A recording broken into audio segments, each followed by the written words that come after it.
Hello everybody. Before this story begins, I'd like to mention that I started recording this 4-part series about 7 months ago, and since then, I've gotten better equipment, and I've gotten better at mixing and mastering, so you're going to notice some quality differences in each part. And this story was written by Elias Witherow, who made some other great stories such as Feed the Pig, Chrome Sunset, Beyond the Blackout, A Body of Black and Gold, and various other ones, which you can also find on my channel if you'd like. And the theme song that I composed for this series is called Lost Innocence, and if you like it, you can listen to it on Spotify or iTunes or various other platforms. And with that said, enjoy the story.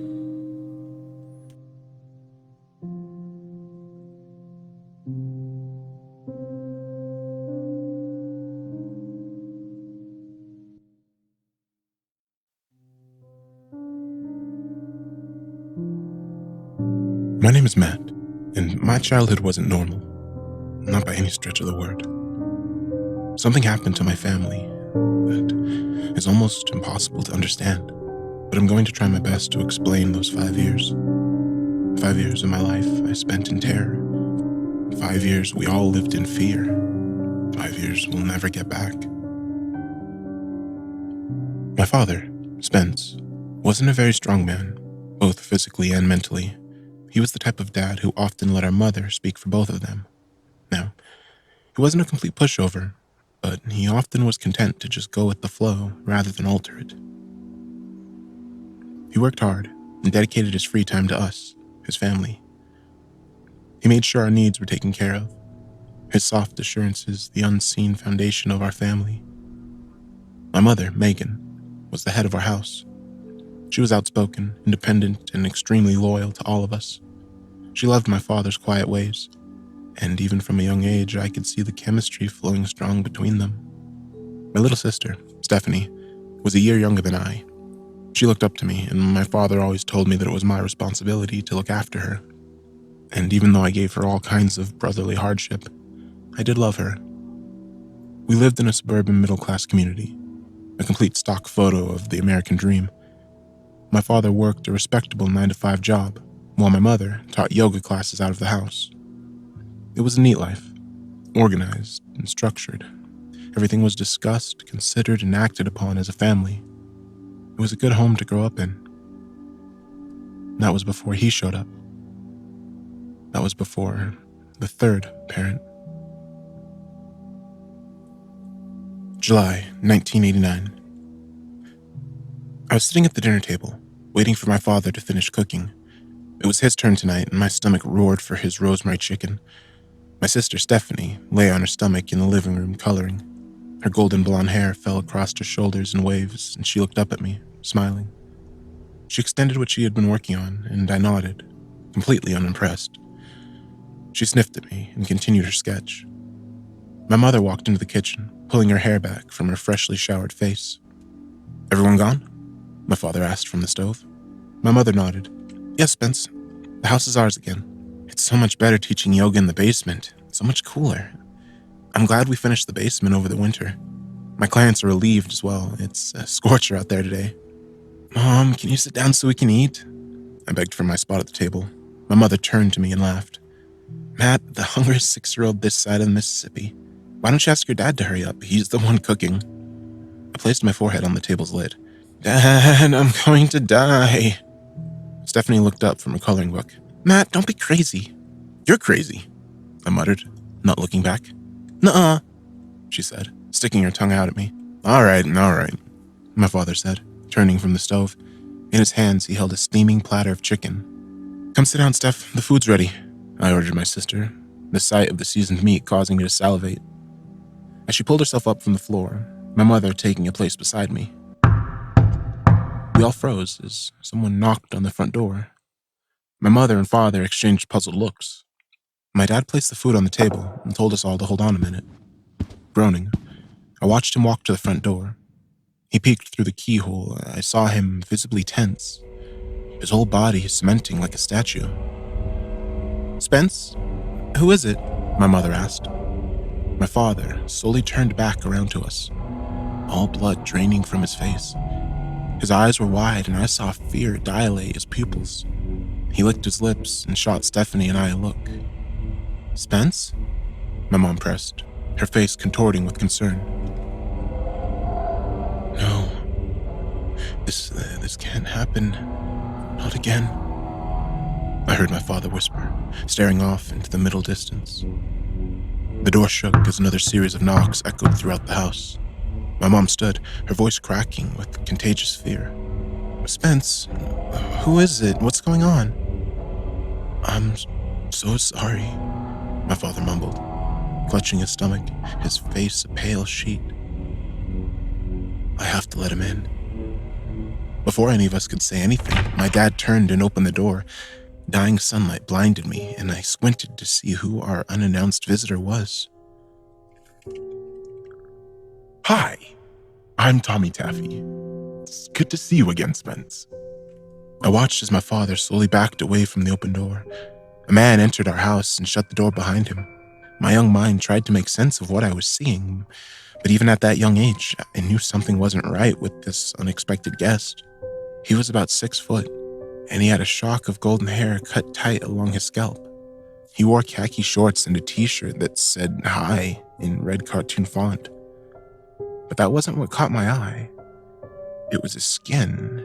It was completely devoid of pores. A perfectly smooth, creamy texture that looked almost like soft plastic. His face was a pool of gentle pink, his mouth a cheerful cut along his cheeks, revealing a white strip of teeth. But they weren't teeth. It was just a smooth, edgeless row, like he had a mouth guard on.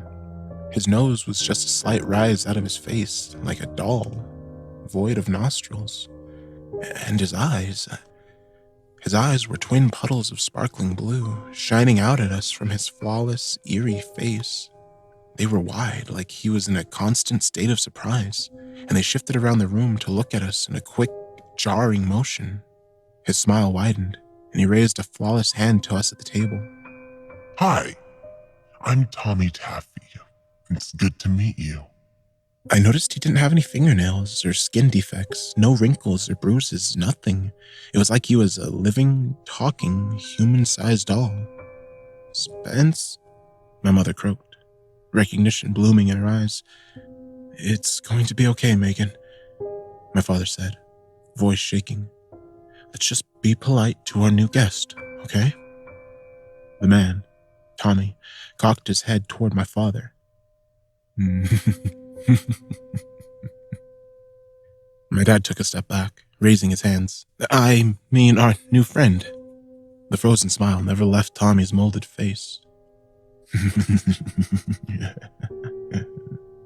There was no humor in his strange laugh. It sounded like he was clearing his throat or imitating a really bad chuckle.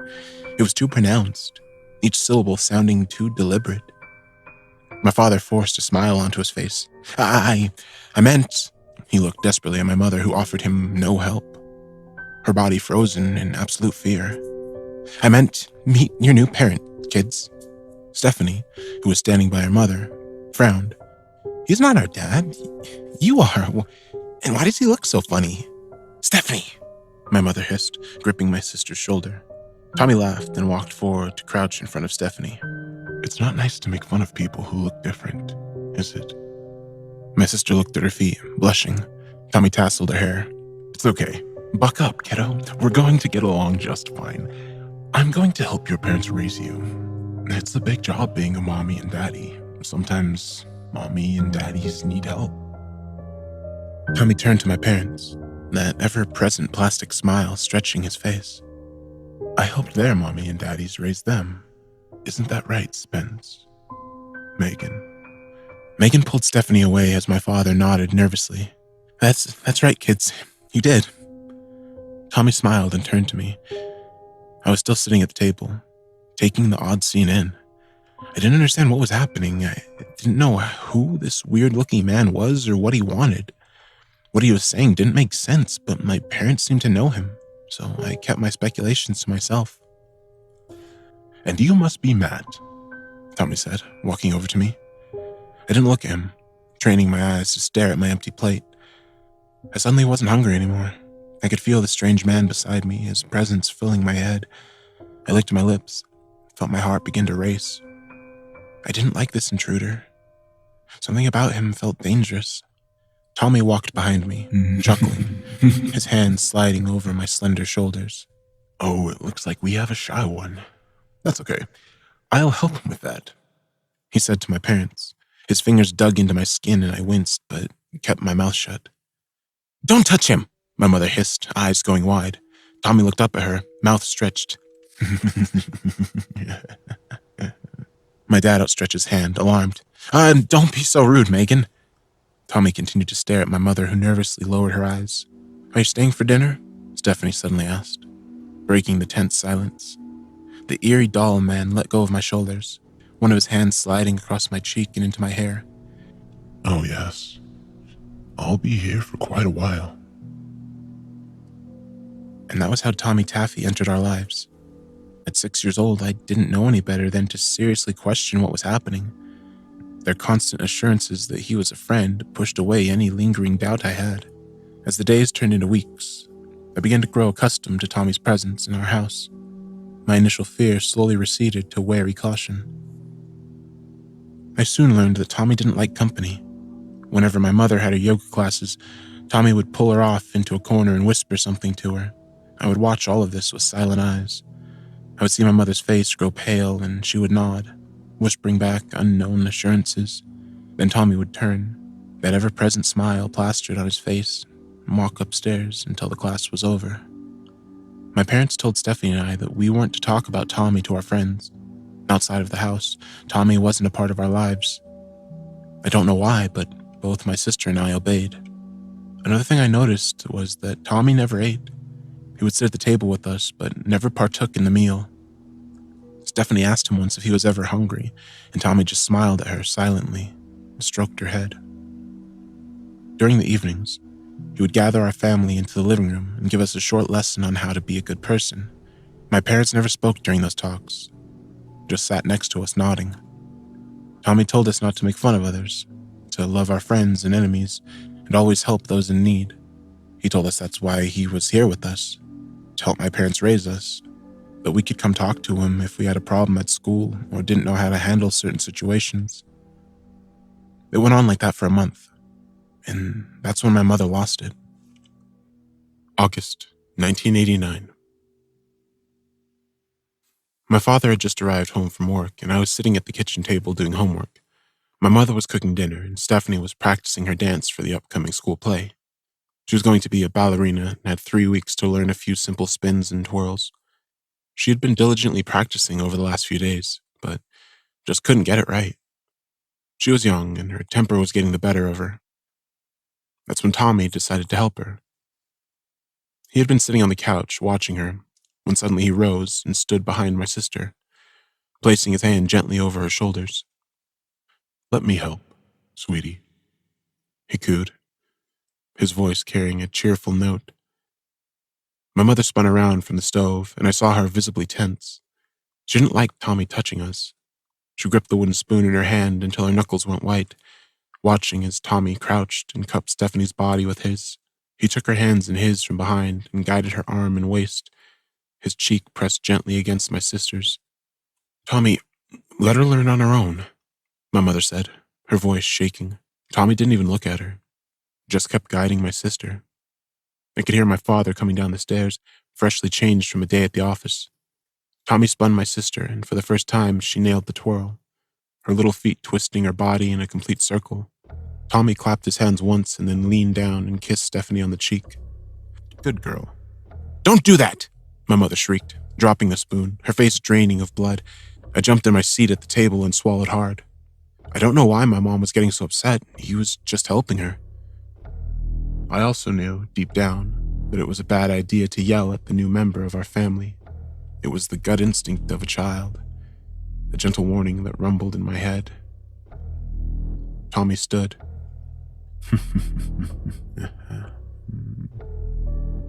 Unsure what to make of the confrontation. Megan, what's wrong? He asked. My mother's eyes never left Tommy. Spence, I can't do this anymore. I can't keep pretending everything is all right. We know what this monster is. We know what he did to our town all those years ago. I want him out of our house. My father's eyes went wide, panic blooming his face. Megan, He licked his lips, eyes darting back and forth at all of us. Don't be rude. Tommy has been a big help. My mom grit her teeth. Stop that. Stop pretending we want him here. I can't watch this happen. I want him out. Very slowly, Tommy walked into the kitchen and stood in front of my mother. He looked down at her, his perfect blue eyes shining like crystal moons. His voice was like frozen silk. Megan, would you come down to the basement with me? I need to have a few words with you. My mother took a step back. Get away from me. Get away from my family. You're not welcome here anymore. She turned desperate eyes to my father. Spence, do something. My dad raised his hands in a gesture of helplessness. I could see he was terrified. Stephanie was watching from the living room, her lip quivering, eyes watering. I suddenly wanted to go comfort her, but I felt glued to my chair. Come on now, Megan. Just a quick word. Fuck you! My mother spat, and I gasped, heart dropping into my stomach. I'd never heard my mother swear before, and it scared me stiff. Suddenly, Tommy grabbed my mother by the back of the neck, the smile never leaving his face, and yanked her to the basement door. Spence, stop him! Help me! Helplessly trying to remove Tommy's iron grip from her, Tommy shot my dad a look that froze him where he stood. I'm sorry, Megan. We need to do what he says, he cried.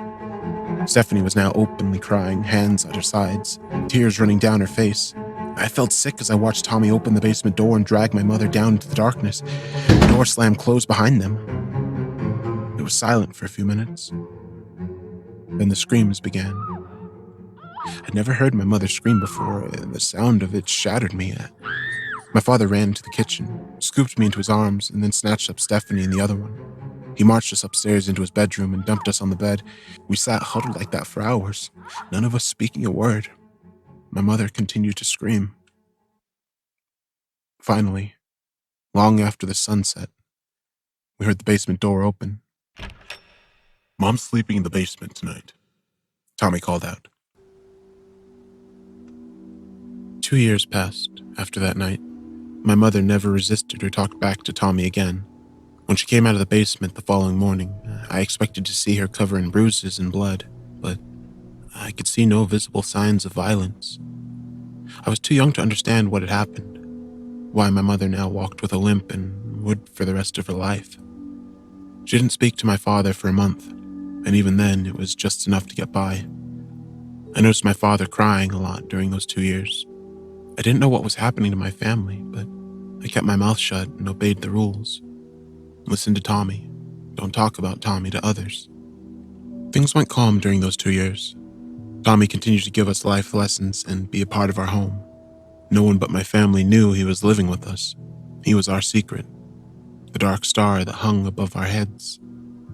I learned to smile around Tommy, as did my sister. If he thought we were happy, he seemed more relaxed. But that night, my mother challenged him. That changed something. Every couple months, Tommy would assert his authority over my parents. He would test them, stretch the limits of their patience and nerves. Most of the time, my father and mother would just humbly submit to whatever mind game he had played with them. Most of the time, he would do or say something to Stephanie or myself. It always made me uncomfortable. Sometimes he would have us sit on his lap while he stroked our hair. Sometimes he'd sing strange songs to my sister about love. Sometimes he would make us take a bath together while he watched. I always put on a brave face during these times. Stephanie was young still, so she wasn't as bothered as I was. It was uncomfortable, and I would look to my parents for guidance. With pale faces, they'd nod silently, and I continued in whatever activity we were forced into doing. It was in the early part of 1991 when the next awful thing happened to my family. Tommy pushed the limits once again. I rubbed sleep from my eyes and looked at the race car clock on the wall. The glow in the dark hands read 2 a.m. I could hear something in the hallway outside my room. It sounded like someone crying. Where was Tommy? I checked the dark corners of my room to make sure he wasn't there, watching me sleep. When I was assured he wasn't, I pulled the covers away and slipped to the floor. I crept to my door and looked out into the darkness.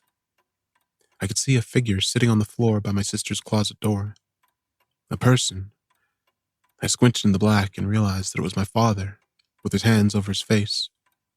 He was sobbing, his back against the wall. "Dad?" I whispered. My father looked up and immediately shooed me back into my room. I just stood there as my eyes adjusted to the night. My father's face was a mess of blood and bruises. "Go back to bed, Matt, please," he cried. I took a hesitant step out into the hallway. "Dad, what happened to your face? What's going on? Did Tommy do that?" My father's eyes went wide and he shushed me. No, of course not. Don't say such things. Tommy is... He's here to help us be a better family." I walked closer to my dad and froze as I passed my sister's door. I could hear muffled cries from inside. I could hear fear. "Dad," I whispered, pointing to the door. "What's wrong with Steph?" My dad wiped a trail of blood from his lips, eyes watering, anguish stretching his features. "Come here, Matt." I crawled into his outstretched arms as something loud banged against the wall from my sister's room. I could feel tears drip on my head as he fought back misery. "Tommy's in there, isn't he?" I said quietly. My dad sniffled. "Yes, son." I looked up into his bloody face. "What did you do, Dad?" My dad tried to smile, but his face wouldn't cooperate. "He wanted to do something with your sister I didn't like. I told him no." As he spoke, I realized I could hear my mother crying from the bedroom. My dad cupped his hand under my chin. "We can't say no to Tommy, okay? Remember that." My sister screamed from her bedroom, a shrill, piercing cry that shook me to my soul. I gripped my father's arms. "Why is he here?" I whispered. "Why can't he just go away?" My father was silent a moment. Then he lowered his mouth to my ear. "Listen to me, Matt. This is very important. When you grow up, do not have children. He follows those with children." I shifted in my father's arms as something was dragged across the hardwood floor from the other side of the wall. My father grit his teeth, more tears spilling. "We don't know who he is or what he is. He came to our town when we were little boys and girls, just like you and Stephanie. Your mother and I lived in 2 houses down from one another. Tommy infested our street. I don't know how.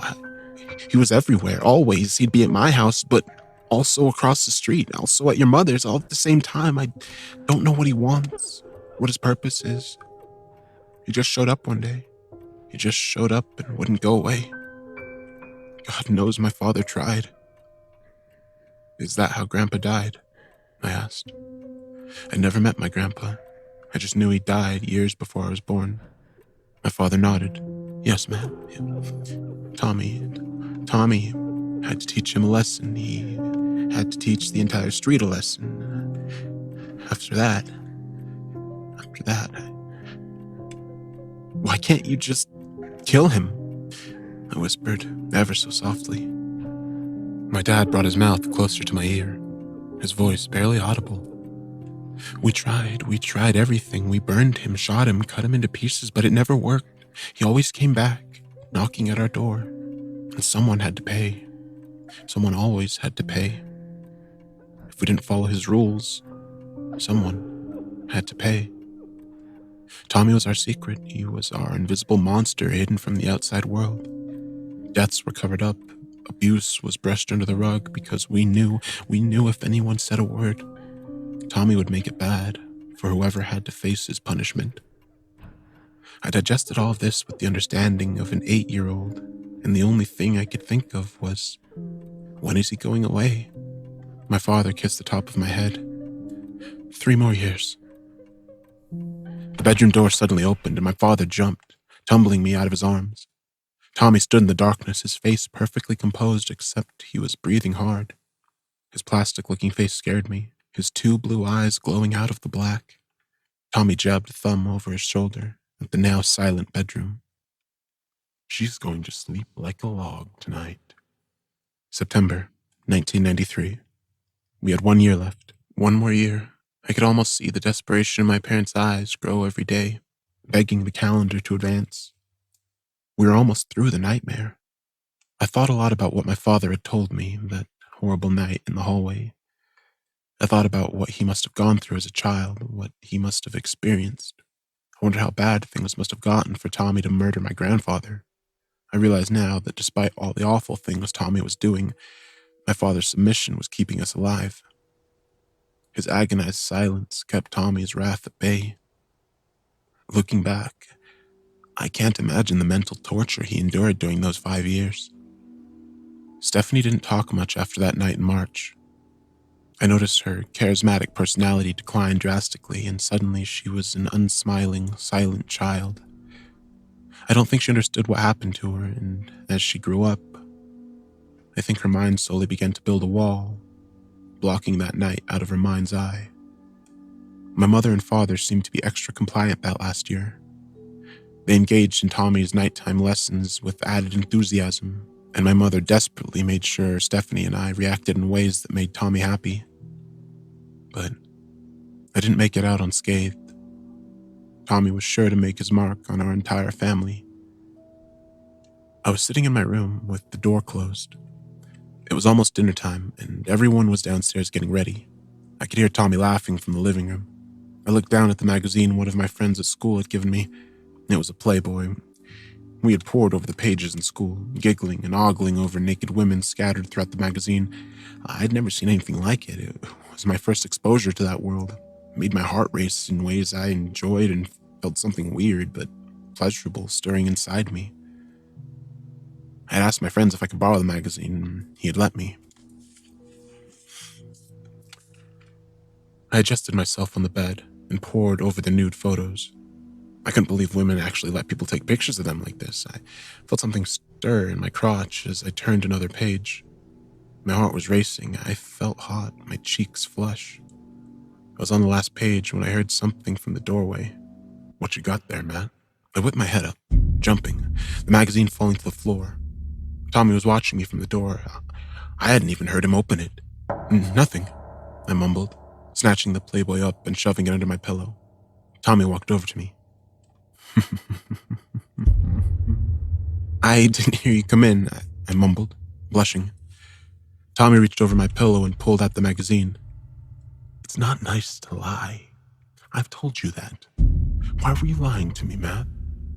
I swallowed hard, heart thundering against my ribcage. I'm sorry, I trailed off miserably as Tommy thumbed through the pages. He glanced down at me. "Do you like this?" I knew I couldn't lie to him again. I nodded, my skin flesh, eyes on the floor. Tommy smiled and sat down next to me on the bed, one hand resting on my thigh. "Do these pictures make you feel good?" I didn't look at him as I nodded again. Suddenly Tommy slid his hand over my crotch and gave it a gentle squeeze. "Does it make your penis feel good, Matt?" I jumped, his touch scaring me. He removed his hand and chuckled, his strip of seamless teeth sparkling. Tommy put the magazine down and cupped his hand under my chin. "Do you know how to masturbate, Matt? Has your father told you how to do that?" My breath came in short gasps, his hand cool and smooth against my face. I didn't know what he was talking about. I didn't know what he wanted me to say. I just stared at him with helpless eyes. Tommy sighed. "It's probably best that he hasn't. It's a sensitive discussion. I feel like I should have it with you, not him. You're what, 10 now?" I nodded, paralyzed. Tommy slowly reached down and grasped my crotch again. "Do you want me to show you how to do it?" I squirmed under his grip. "No, thank you, Tommy." Tommy smiled gently. "It's okay to be scared. Growing up is scary. You're going to be such a handsome young man." He stroked my cheek with his other hand, one on my cheek, the other still grasping my crotch. "Have you had your first kiss yet?" "Tommy, please," I cried, feeling tears begin to form in my eyes. Tommy pushed me back on the bed. I was now staring up at him as he cupped my head in his hand. "You don't have to be afraid of growing up, Tommy. There's a lot of good things to look forward to, and just think, when you have children, I'll come help you raise them. It's going to be fun."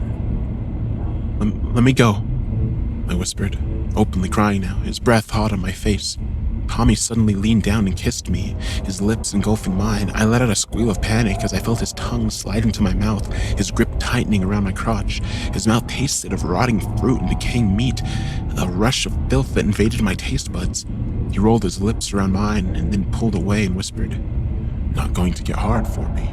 I just cried, staring up at him with shocked, panicked eyes. Tommy smiled and whispered in my ear, "That's okay." He suddenly sat up, releasing me. "Come on, dinner's ready."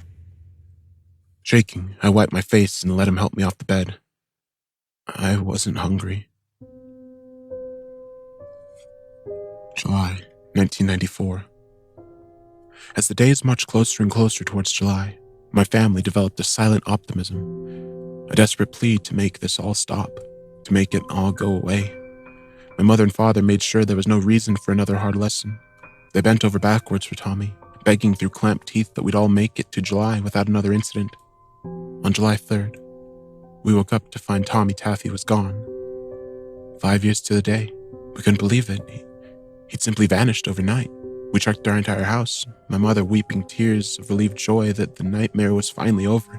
After checking every inch of the house 3 times over, we met in the living room, embracing one another as a family. Tommy had moved on. The sentence was over.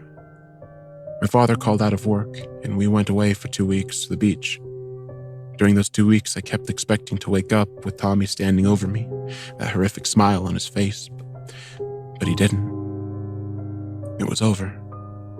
My parents did their best to rebuild our family, fill in the cracks that had been made during those long years, and I love them dearly for it, but some monsters just can't be forgotten. I don't know what Tommy Taffy was, or where he came from. I don't think I'll ever know. What was his purpose? Why did he do those awful things to us? I pore over the possible answers until my head splits and I find myself crying. The memory is too much to dig up. Some things are just left dead in the past. But I haven't forgotten what my father told me in the hallway that awful night outside my sister's room. I'm 33 now, and have remained unmarried and without children. I can't risk it, and I can't risk that monster coming back into my life. I've never understood why my parents chose to have kids. They both had been exposed to Tommy during their childhood, so why have Stephanie and I? Maybe they didn't believe he'd come back. But I believe it. And I'm terrified. Because you see, yesterday, my sister gave birth to twins.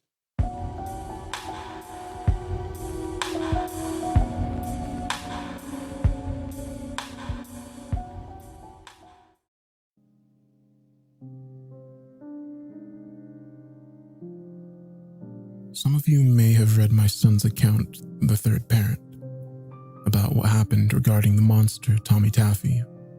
After reading it, after crying over it, I felt compelled to write this. I'm not here to defend myself. I'm not here to make excuses. I did what I had to do so that my family would survive. I knew what Tommy was capable of. I knew that we'd have to endure it. But I also knew that if we could make it 5 years without pissing off Tommy Taffy, we'd come out of the nightmare alive. How did I know that? Well, because I had already lived it. I had already been exposed to what that thing was capable of. I'd seen Tommy's temper. I'd seen what pushed his buttons. I had already done my 5 years. Like I said, I'm not here to defend myself. What happened to my family is unspeakable, but we're alive. No. Instead, I'm writing this so that you can understand why I did what I did. Why I chose to let Tommy do what he did to my wife and children. After you hear my side, after you hear what I went through, then you can judge me. Tommy first arrived on my street when I was 7. I was the only child and lived with both my parents in a middle-class neighborhood. It was a mellow slice of the American dream, like a cut of apple pie under a smothering layer of vanilla ice cream. My street was in a secluded residential neighborhood in the far corner of our sprawling development. There were 6 houses in total, and we were a tight-knit bunch, both the parents and the children. In the summer, we'd have cookouts, and in the winter, we'd have Christmas parties. It was almost like our block was one big family. Everyone looked out for one another, Everyone was generous and considerate. It was a different time, when people trusted one another. But our picture-perfect life shattered when he arrived. Jesus, I'll never forget it. July 1969. I'd just gone to bed, my 7-year-old mind exploring my imagination, turning thought into dream. The moon was a warm slice of yellow in my window, an expanse of stars winking down at me as I drifted off to sleep. I could hear the TV on in the living room, the comforting reminder that my parents were still awake and the monsters under my bed would stay away tonight. That's when I bolted awake by a knock at the front door downstairs. It was such a sharp contrast to the comforting murmur of the TV that my mind went on full alert as the noise echoed into the house. I sat up in bed, irritated, clutching Growls, my teddy bear. I heard the heavy footsteps of my father walk to the door, probably expecting a neighbor. The familiar creak of the front door was followed by a muted murmur of conversation. I could hear my father's voice speaking, interrupted on occasion by another man I didn't recognize. My mother joined the conversation, and I could hear my father getting angry. Minutes stretched on as the mysterious late-night visitor continued to talk with my parents. I slid out of bed and went to my bedroom door, peeking my head out to listen. I still couldn't make out the words, but I could tell my father was getting furious. He started yelling, and I heard him demand the visitor leave our house, or he was calling the police. It got very quiet then. So quiet I couldn't hear my heart beating in my chest. Then I heard my mother begin to cry. It was soft, so soft, but it scared me. The nighttime visitor was saying something to my parents, his voice low. My mother continued to sob. After a moment, my father said something I couldn't make out. Immediately following, I heard something slam into the wall downstairs so hard the picture in the hallway crashed to the floor. I slapped my hand over my mouth to stifle a scream, heart racing. What was going on? My mother let out a pitiful noise. I could hear her pleading with someone. There was a scramble of feet and then another loud bang against the wall. The intruder was saying something to my parents, his voice oozing with authority. I strained to make out the words, but it came to me in a jumble of soft noise. After another couple minutes of agonizing fear, I heard my father call down for me. My heart was a wild drumbeat in my chest, and I bit my lip, hands shaking. Why did he want me? What was happening? My father called again, his voice trembling slightly. Slowly, I pulled the door to my bedroom open and walked to the edge of the stairs. I realized I was clutching Growls, my teddy bear. My palms were sweaty, and I could feel the soft of his fur growing damp. I looked down the stairs to the door and I froze, my eyes going wide. My father was gripping his throat, wincing, tears in his eyes, something I'd never seen before. My mother had her arms wrapped around herself, moisture staining her cheeks. But that wasn't what captured my attention. There was a stranger standing next to my parents, staring up at me. He was in his early 30s and wore a white t-shirt that read, in red font, "Hi." His hair was blonde and cut short. His two blue eyes, pools of glowing brilliance set in a sea of snow. Then I noticed the oddities of this intruder. His skin was impossibly smooth, a clean pink sheen of absolute perfection.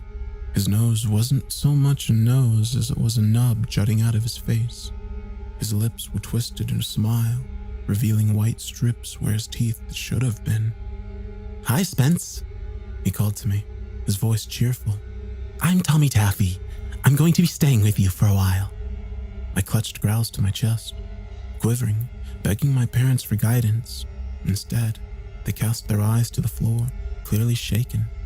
I didn't know what was happening, what had been said between them, but I could feel danger in the air, thick and malicious. "Come down here so I can get a good look at you," Tommy said, waving me forward. My father's eyes suddenly met mine and I gulped. Even at that age, I could interpret the look he passed on to me. "Be careful, son." Cautiously, I walked down the stairs, never letting go of my bear. When I reached the foot of the stairs, my mother reached out for me, But Tommy stepped in front of her, smiling down at me. He squat down and ruffled my hair, his immaculate skin looking almost polished and waxed at this proximity. "Cute fella, aren't you? Who's that you got?" he asked, gesturing to my bear. His name is Growls," I stammered. Tommy grinned.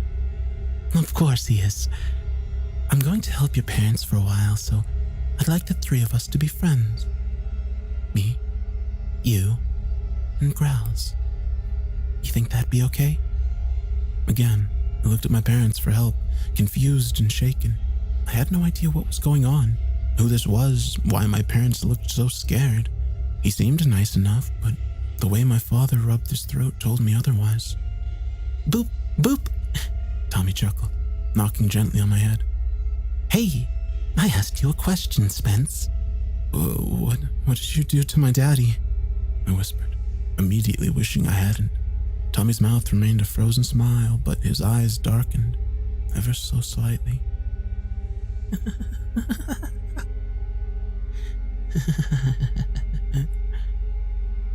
My father reached out and grasped my shoulder.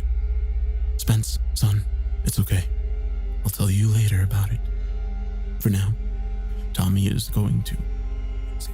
He shot a look at my mother. "He's going to stay with us." And that was the start of a 5-year stretch I can never forget. Through whispered inquiries, the Tommy Taffy had visited everyone on our street. He was in our home, but also in theirs. I learned this from my eventual wife, Megan, who lived across the street from me. She told me that some strange guy was living in their house.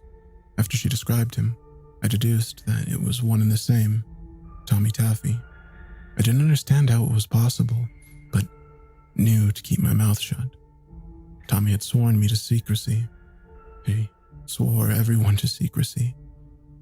This was enforced by my parents, who told me in hushed whispers to never tell anyone about Tommy. I could tell everyone feared him.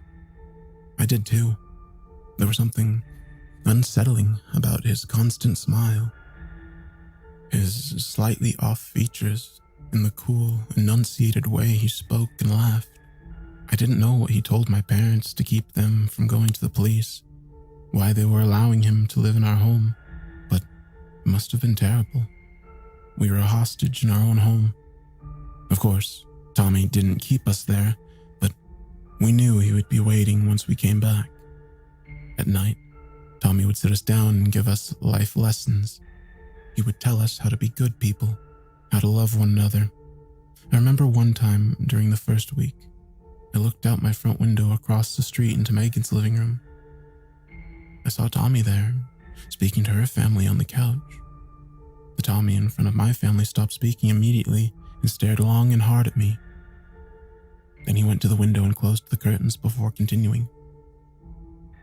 During the evenings, as the fathers of our street came home from work, I'd see them meet briefly in the road, muttering to each other, casting looks over their shoulders. There was a mutual terror shared between them, an unspoken knowledge that they had to keep Tommy's secret, that getting the police involved would only lead to, well, nothing good. I imagine upon arrival that Tommy threatened our family and then showed some sign of physical dominance over the men. I remember the banging against the walls and the way my father had gripped his throat. But what the hell had he said to them? Why did they allow him to infest our homes? Oh, a month later, I found out. They were plotting against Tommy.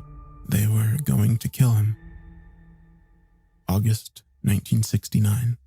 Again, I was woken from slumber. I looked at my Spider-Man clock and saw that it was after midnight. I scrubbed sleep from my eyes, grasping in the dark for Growls. As I found my bear, I heard banging from downstairs along with several voices. I slipped out of bed and went to my door.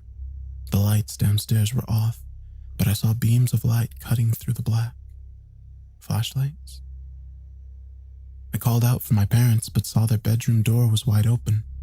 I knew they weren't in bed then. More voices from downstairs followed, along with the scraping across the hardwood floors. I jumped as a bang shook the night, and then the voices faded. Why were they going into the basement? I thought. Silently, assuming my parents were down there, I crept to the first floor, clutching growls to my chest. Sure enough, the basement door was open. I saw the light reflecting off the dusty floor.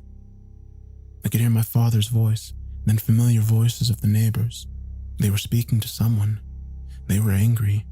My heart froze in my chest as someone laughed from the depths of the cellar. Making sure not to make a sound, I slunk to the open door and descended to the first 2 steps to look at the scene below me. Tommy was bound to a metal chair in the middle of the room, surrounded by the 6 pairs of parents that lived in our neighborhood. Their backs were to me, but I could see Tommy's flawless face gazing up at them. Megan's father was there, his face a mess of bruises and swollen flesh. His arm was in a sling, and it looked like his shoulders slumped like his back was in pain. I sucked in a breath and realized one of the men was passing my father a pistol. The woman stood by their husbands with grim looks on their faces. There was no disagreement among the executioners. "It's time you leave our lives," one of the men said, looming over Tommy. I recognized him as my friend Luke's father. They lived 2 houses down. "This is your last chance," he growled. Tommy didn't even struggle in his rope bindings, that ever-present smile still on his face. He looked up at them, the overhead light illuminating his sparkling blue eyes. "I don't understand. I'm just trying to help all of you raise your children properly. I'm not going anywhere." A look passed between the parents, then my father put the gun to Tommy's head. "You're not helping anyone. You're a monster. You can't come into our lives and threaten our children, threaten our lives. That's not how this works. All those threats you whispered to us while we were caught off guard. Well, look at you now." My father spat on him. "Pathetic. And now you'll get yours." My father shot him in the head. The report was deafening and I almost screamed, slamming my hand over my mouth at the last second. Tommy's head whipped back as the smell of gun smoke spiked the air. It was silent for a moment. And then...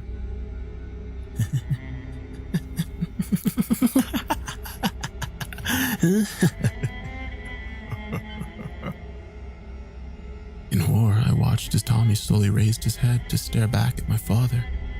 "What the hell?" one of the women breathed, her voice shaking.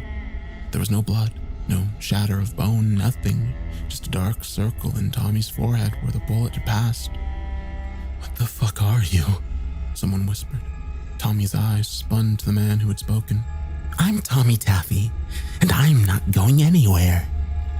My mother suddenly pointed to the corner of the room, her hand trembling. Gas, get the gas. Megan's mother went to the far corner of the room and picked up a small red can. I could hear the slosh of gasoline and I smelled it in the air. My father grabbed the can from her hand, his eyes wide and never leaving Tommy. Without a word, he upended it over the bound man, soaking him. Tommy kept smiling.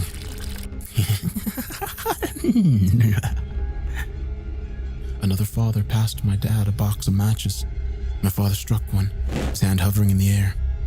"Go back to hell and leave us alone." Tommy grinned wider. "Hell is going to seem like a fantasy once I come back for you." My father dropped the match and Tommy burst into flame. He didn't scream, he didn't thrash, he simply burned. When his face began to melt, his eyes shifted and suddenly he saw me.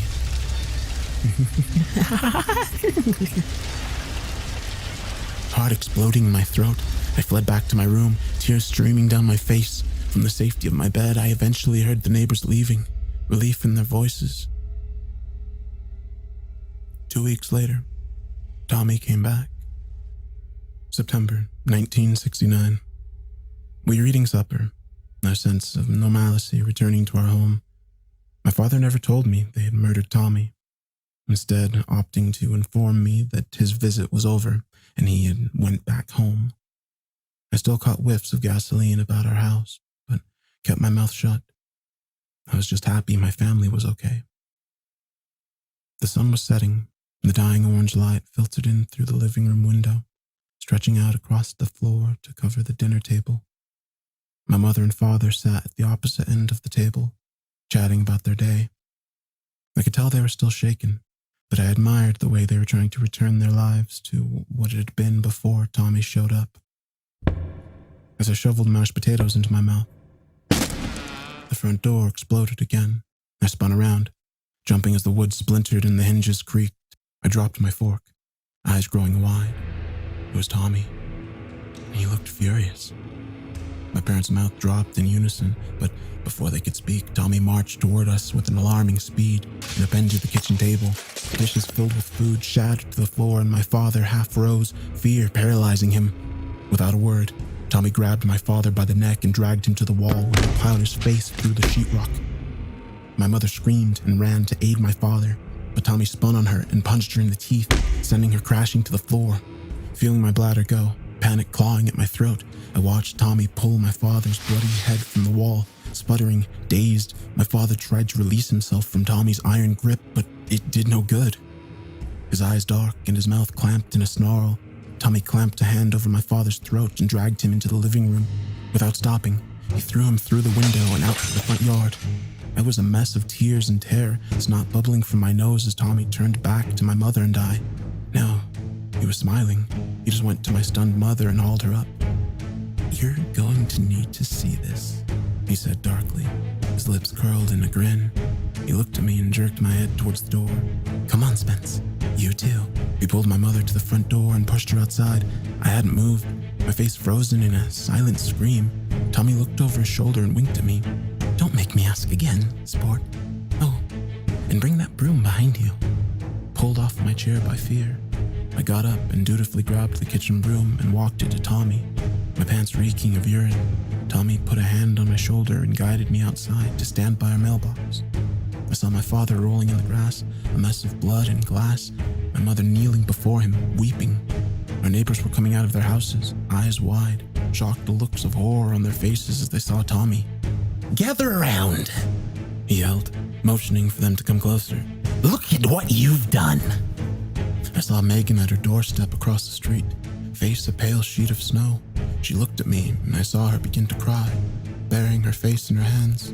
Shocked into obedience, our neighbors came and stood in our tiny front lawn by the street, all eyes on my father and mother.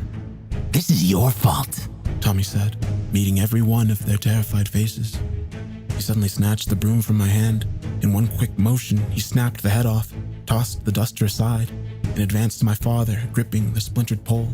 My mother screamed and covered her bleeding husband with her body, but Tommy booted her in the face, wrenching my heart in the process. "Up you go," Tommy growled, pulling my father up by the hair onto his knees. Glass jutting from his face, my father looked up at Tommy, agony burning in his eyes. "Don't worry. I'll take good care of your son," Tommy whispered. He raised the broken broom over his head like a spear and slammed it into my father's mouth, down his throat until it erupted from his stomach and plunged it into the earth. Blood shot like a geyser out of my father and splattered Tommy's perfect features. My mother howled, her bloodshot eyes rattling in their sockets as my father gasped and died, his lips wrapping around the broom handle jutting from his mouth. The neighbors watching were paralyzed, a few of the women crying out at the sudden display of brutal violence. The men's faces were pale and shocked into silence. Megan's father leaning over and emptying his stomach onto the road, blood dripping from his face. Tommy turned to face them, eyes alight. "I want you to think about this the next time you want to have a bonfire. Do I make myself crystal clear?" All eyes were trained to the impaled figure of my father, pinned to the earth. "I said, do I make myself clear?"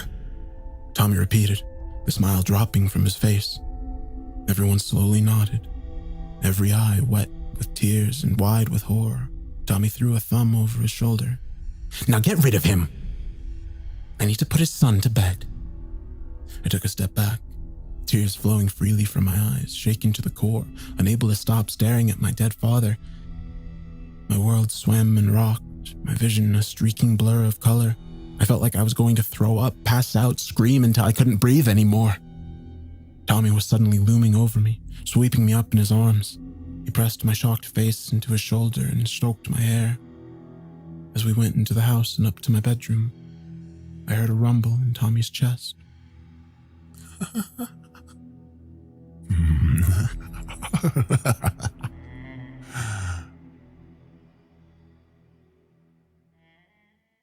June 1973. How do I describe the following 3.5 years? Words don't, can't make you understand what life was like for my mother and I. My father's murder was covered up by the neighborhood, and my mother, despite the crippling pain it must have brought her, when the police eventually came to investigate, on request from his job, a story had already been carefully collaborated by the families. They told the police that my father had been cheating on my mother, and she found out and then kicked him out. Lies about arguments heard were told, among with the few scenarios where the neighbors saw my father sneaking out late at night. It was enough to get the police off our street. They saw the pain in my mother's eyes, but misinterpreted the source. Everyone was petrified of Tommy Taffy. The lies told in order to assure safety of themselves and their families. An example had been given, a lesson learned. Listen to Tommy Taffy. Do what he wants and pray that one day he'd just go away and leave our broken community. My father wasn't the only one who had been punished. I noticed a couple of the neighbors sporting broken limbs or bruised faces. I can't even imagine the lies they told the outside world to cover up the truth. Tommy was a haunting nightmare in our lives, and we could find no way to get rid of him. The nightly lessons resumed, and just my mother and I now, sitting on the couch listening to our captor explain how to be good people. I was 10 then. It made me sick. Age slowly clarifying just how dismal our situation was, but I kept my mouth shut. I kept it shut for my mother. The memory of my father's execution burned bright in my skull every day. The years that followed my father's death marked a change in Tommy's habits. He now slept with my mother every night, leading her to bed after I was tucked in and told one last lesson about life. I would lay awake for hours listening to her cry from her room. Sometimes it'd be for moments, other times hours.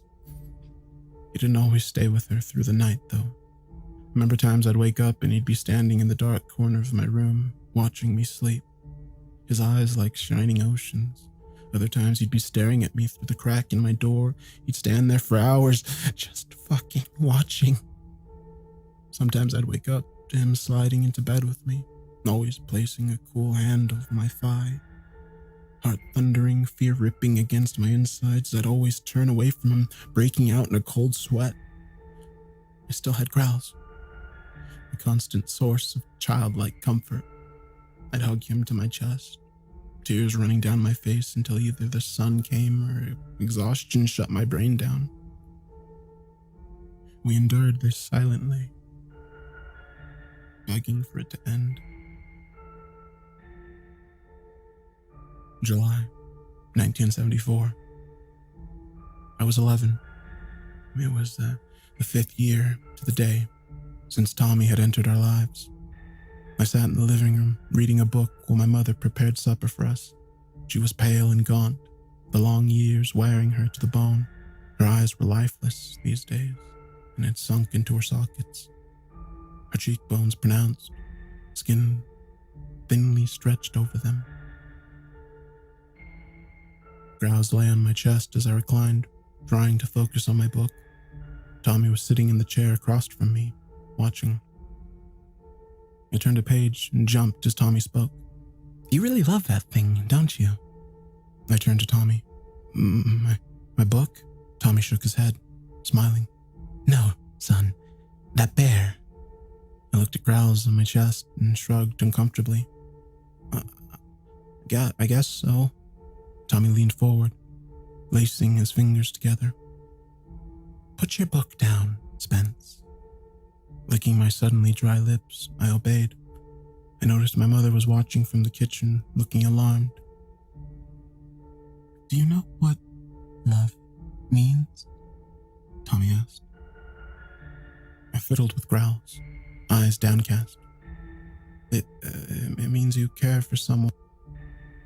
Tommy shook his head. No. Good try." He suddenly came and sat next to me. placing a hand on my leg, caressing it. Love means you want to fuck something so bad you'd die if you didn't. I heard my mother drop something in the kitchen, but I didn't dare take my eyes off Tommy. Tommy pointed to Grouse. Do you want to fuck your teddy bear? I had heard some kids in school talking about fucking, but I didn't have a clear understanding of what it was yet, so I just shook my head, palms sweaty. Tommy looked confused. But you just said you loved Grouse. So you don't love him? My mother took a step toward us, but her hands balled into fists, but kept her mouth sealed shut, her lips a thin white line. I guess I don't love him then, I stammered, feeling Tommy's hand tighten on my thigh. Tommy placed the other hand on the back of my head. Why don't you give him a little kiss? See what you think, yeah? I felt embarrassed and humiliated just at the thought, my cheeks burning. I tried to chuckle like I thought it was a joke, but Tommy slowly pushed my head towards the bear. Go ahead, son. Don't be afraid, he coached. I could feel tears brimming in my eyes as he guided my mouth towards my bear, and I gently kissed its nose, turning away immediately. Do it again, Tommy whispered. Show him how much you love him. Sniffling, tears rolling down my face, I held up Grouse and planted a few kisses on his worn nose. My face was flushed and my heart was racing. I felt foolish and absolutely terrified. Tommy's hand like a vice grip on the back of my head, urging me on. Lick him a little, Tommy whispered in my ear. I suddenly jerked my head and threw Grouse across the room, openly sobbing now. I don't love him. I hate him. I hate him. I covered my face, ashamed, hands shaking. I pulled myself into a ball and lay there, sobbing. I felt Tommy get up next to me and turn to my mother. It sounds like he's learned his last lesson. I'd be proud of him if I were you. He's a man now. I looked up at him through tear-soaked eyes. His eyes sparkled. It took 5 years. He suddenly leaned down and cupped his mouth over my ear. His voice was cold glass, his breath like hot fire. Your little ones will get 5 years as well, Spence. And with that, he looked at my mother one last time, then walked out the door. My mother rushed and took me in her arms, comforting me as I cried. Tommy never returned to our home. Time passed and I grew up. I grew up always expecting Tommy to show up again, come barging through our front door, but he never did. The years faded and some of the horror and pain began to fade as well. We were never the same though. How could we be? My mother was a shell of the woman she used to be. The mental torture she'd undergone had broken something inside of her she'd never regain. But God, she loved me and tried to heal the nightmares of those 5 years. A full year passed before my mother dared ask Megan's mom if Tommy was gone from their home as well. He was. The neighborhood was free. Impossibly, unbelievably free from the monster that had terrorized us for 5 awful years. I never understood what Tommy's final words were to me, what they meant, until it was too late. When I turned 25, I married Megan. A year later, we were expecting. You've heard the rest from my poor son. God forgive me for having children. God forgive me.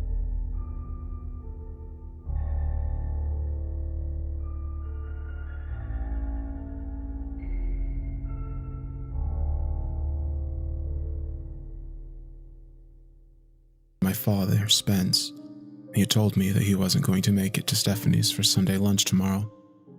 He sounded tired, worn, but he always sounded like that. I couldn't blame him. I felt the same exhaustion myself. We had carried it with us for years. The memories we had, the nightmares we survived. He told me Mom wanted to go away, maybe to the mountains for a while. She wasn't doing well these days either. It seemed like every week she was trying a new medication. The nights were the worst. My father had quietly admitted this to me. The tossing, the turning, the fearful glances at the door, jumping at every sound. For my father and I, The passage of time wasn't enough to erase the fear that was seared into our minds like a brand.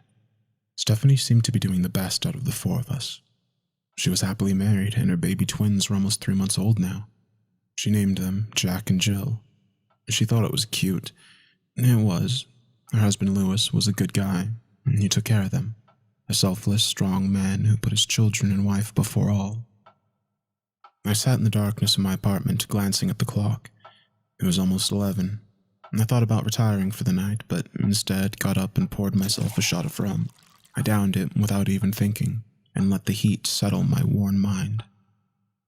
I went to take a piss and heard my phone ringing from where I'd left it on the couch. I zipped up my pants and went back to pick it up.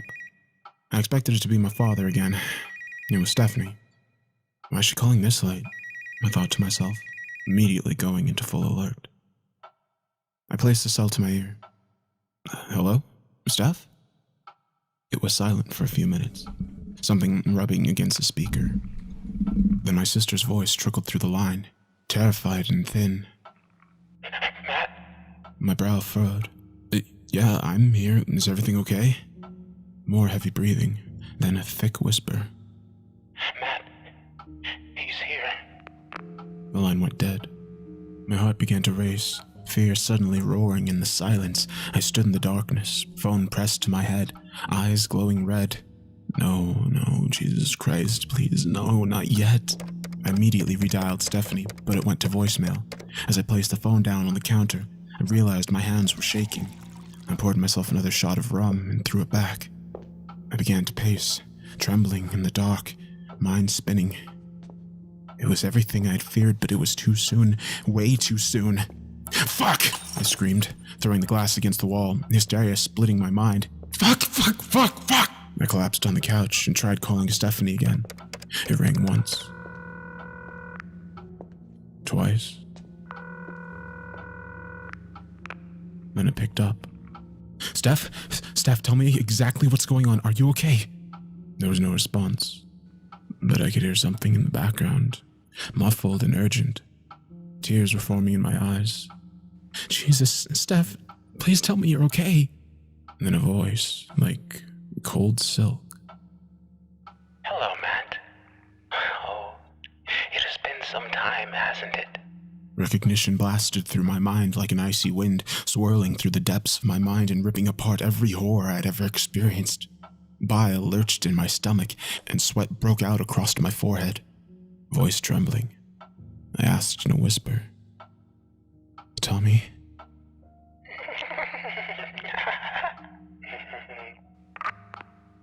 The line went dead.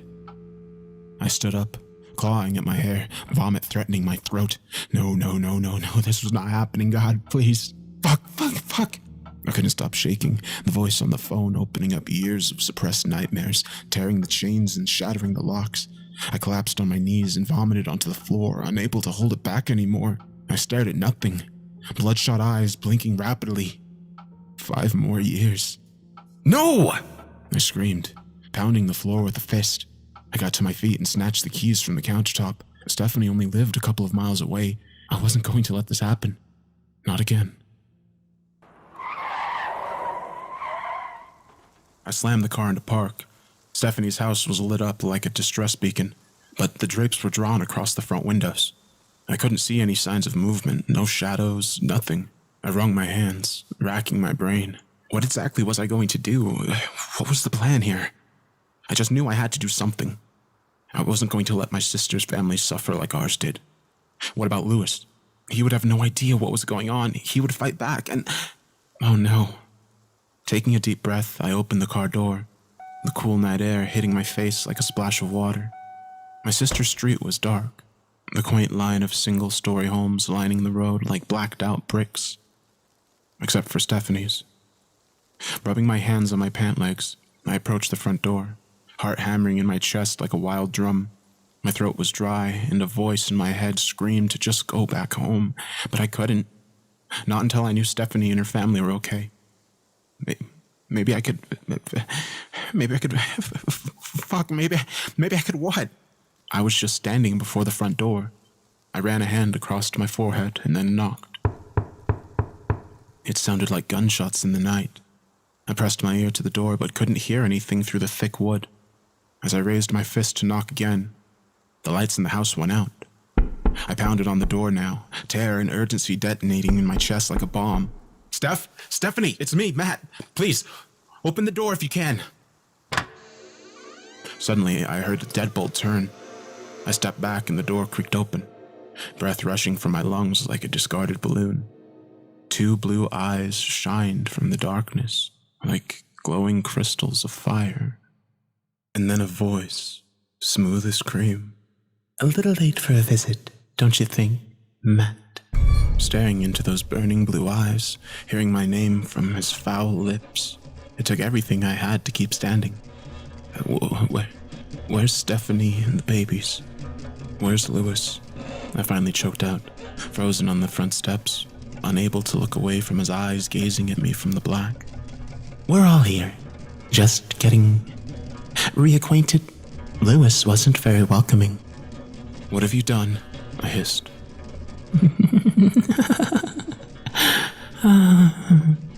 Suddenly, the lights in the house went on and his eyes in the door melted into a face and head and body. A shock of horrific memory rocketed through me, almost sending me to my knees. Tommy Taffy looked exactly how I'd remember him all those years ago. The small nub jutting out from his face where his nose should have been. The eerie strip of seamless white where his eyes should have been.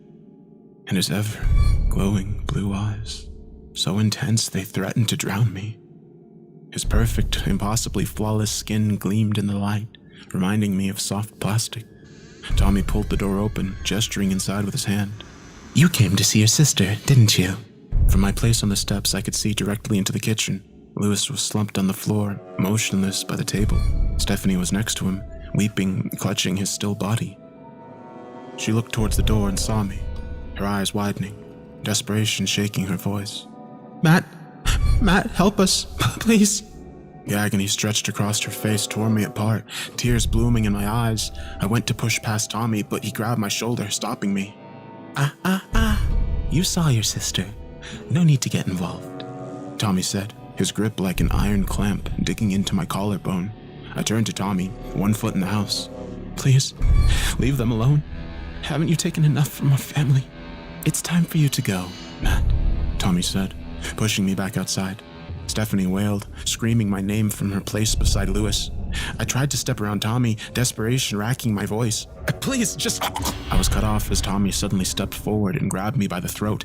He slammed me against the side of the house, never releasing his grip.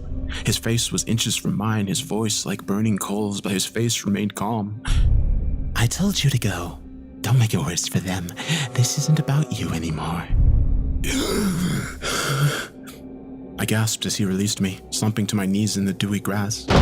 I watched helpless as Tommy went back inside and slammed the front door. The lights in the house went out. And then the screaming began. I sat in the dark in my apartment, the bottle of rum beside me almost as empty as my gaze. The sun was rising, a soft pink glow tickling the horizon through the window. I hadn't slept, my imagination running rampant. I couldn't let Stephanie live through this, not again, not for another 5 years. Time had taken the abominations of our childhood from my sister, Tommy entering our lives at an age she could still forget. The twins. He had come back because of the twins, Jack and Jill, to continue his reign of terror through the generations of our family. When would it end? How could it end? The hours offered no solution, the rum burning in my gut giving no comfort. Suddenly my cell rang, startling me. I blinked and realized the sun was now burning cheerily through the window. How long had I been sitting here? My heart jumped as I saw it was Stephanie calling me. I hurriedly answered. Hello, Steph, are you okay? What has he done? My sister's voice was emotionless and flat. Tommy said it was okay for you to come over for lunch, just like we planned. What did he do to you? I hissed.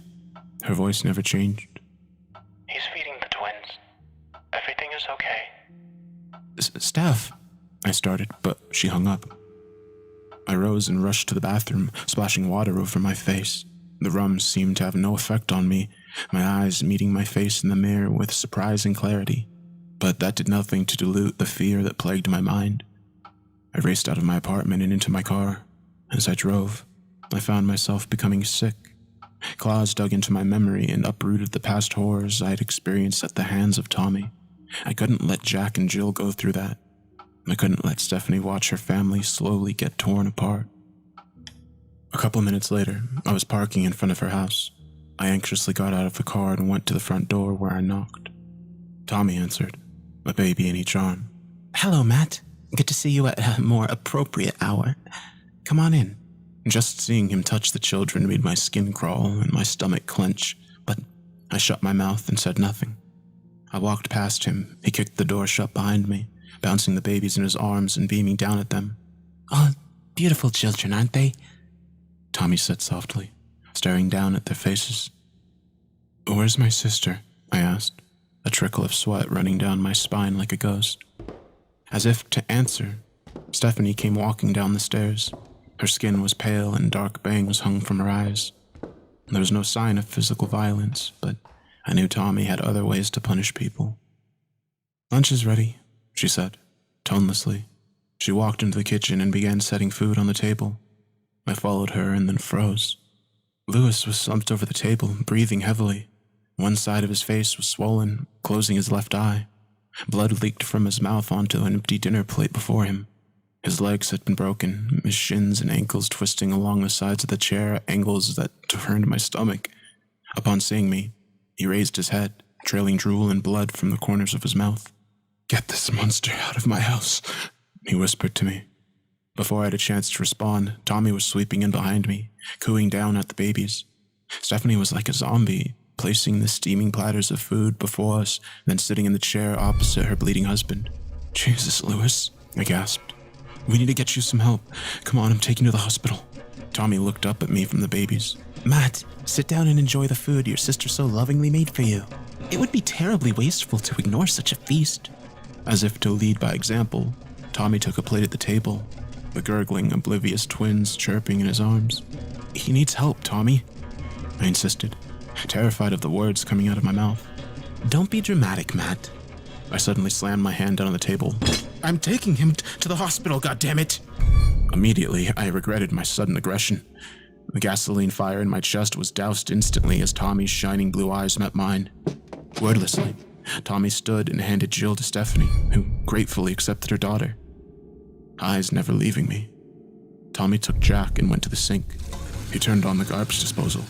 Horror ripped through my brain like a blazing locomotive. The loud whirring of the blades filled the kitchen and choked the fight from me, replacing it with a furious caution. "Get away from there!" Louis screamed, struggling to stand but screaming as his broken legs squirmed against the twisted flesh. Tommy lowered the now crying Jack towards the black mouth of the garbage disposal, his eyes never leaving me. It would be a tight squeeze, but I think I could get him to fit, Tommy said, his voice like the edge of a knife. I raised a trembling hand. Stop! Okay, please just stop. But Tommy kept lowering the baby, its howling face now inches from the opening. I only need one, Matt. Maybe you need a lesson. Maybe you've forgotten how this works. Stephanie was clutching Jill, her eyes bulging from her face, tears silently streaming down her cheeks. No. I'll do whatever you want. Please, just stop, please. I got down on my knees, voice shaking, my own tears of terror pouring from my eyes. Just don't hurt the baby. Don't hurt Jack. Tommy's eyes bore into my skull, examining my words like they were under a microscope. Finally, he turned and switched off the garbage disposal, handing Jack to Stephanie. I let out a shuddered sigh of relief and shakily got to my feet. Tommy took a seat at the table and pointed for me to do the same. I didn't hesitate. "You godless fuck," Louis spat. Like lightning, Tommy stood and stepped towards Louis, sliding his hand into the beaten man's mouth to grip his upper jaw. Without slowing, Tommy heaved Louis out of his chair and threw him face first into the refrigerator. With a dull thud, Louis's face erupted in a fountain of blood and shattered teeth as his collided with the hard surface. He slid to the floor, leaving bloody trails in his wake. Face like smooth stone, Tommy lifted him by the hair and dragged him to the oven. He pulled the door open and shoved Lewis's head into the crack. Without hesitating, Tommy began to smash his skull between the oven and the door, each blow crushing into his head and splitting his skull. "Stop it! Tommy, you're going to kill him!" I screamed, leaping across the table. Tommy spun and pointed at the twins, his eyes locked with mine, his voice thundering across the kitchen like a summer storm. "It's him or the baby? Who's it going to be?" I collapsed in my chair, eyes wide, entire body shaking, tears pouring from my eyes, my lips twisting and quivering to form words, but only helpless sobs escaped. The twins were howling, and Stephanie clutched them to her chest, weeping, shock washing over her horrified face. I turned away, world rocking, ears filling with screaming and crying, and Tommy crushing Lewis's head with the oven door. Spittle flew from my lips with each ragged breath I sucked into my lungs, reality bending and darkening. Tommy straightened, panting, observing his work. Blood splatter painted the cabinets and floor, slow trails that oozed like reaching fingers. Stephanie was weeping, eyes squeezed shut, twins mimicking their mother's sorrow. Tommy ran a hand through his hair, exhaling, his eyes meeting mine. He smiled, shaking his head like he couldn't believe it. He turned to Stephanie and motioned for the babies. "Give them to me. Clean your husband's mess up." My nails were digging into the tabletop, knuckles white. I couldn't believe the carnage that I had just witnessed, the brutal execution of my brother-in-law. I was shaken to the core, my vision spinning in disbelief. Tommy leaned down and snatched the babies from my sister. "Go, put him in the basement for now." "Why did you have to do that?" Stephanie squeaked between sobs. Tommy began to soothe the twins, shooting a look at my sister. "He wasn't right for this family. Now, go clean him up." Tommy walked into the living room, motioning for me to follow him. My chair scraped loudly against the floor as I stood, watching my mentally shattered sister begin to drag her husband towards the basement door. Drool leaked from her lips as she whispered loving apologies to the deceased. She was breaking. In a horrified daze, I followed Tommy into the living room, feeling like I was in a dream. I wanted to murder this monster, rip his cancer from my family, but another part of me knew I couldn't. Attempting to do so would just bring more violence. There just had to be a way, though. Tommy had settled the twins and was now watching me. "You okay, Matt?" I said nothing, my shell-shocked eyes staring into nothing. Tommy nodded. "I know this is probably upsetting. That's why I wanted to talk to you in private. I'm worried about your sister. Now she's going to take all of this. I'm worried about how it will affect her parenting." My eyes rose to meet his, my voice incredulous. You did this." Tommy ignored my accusation. "Matt, I'd like you to stay here with us for a while. Keep an eye on your sister, help her through this. I'm afraid it's the only chance we have of settling her mind after such a tragedy." Tommy smiled, but there was no humor in it. "Careful, Matt. Just leave my sister alone.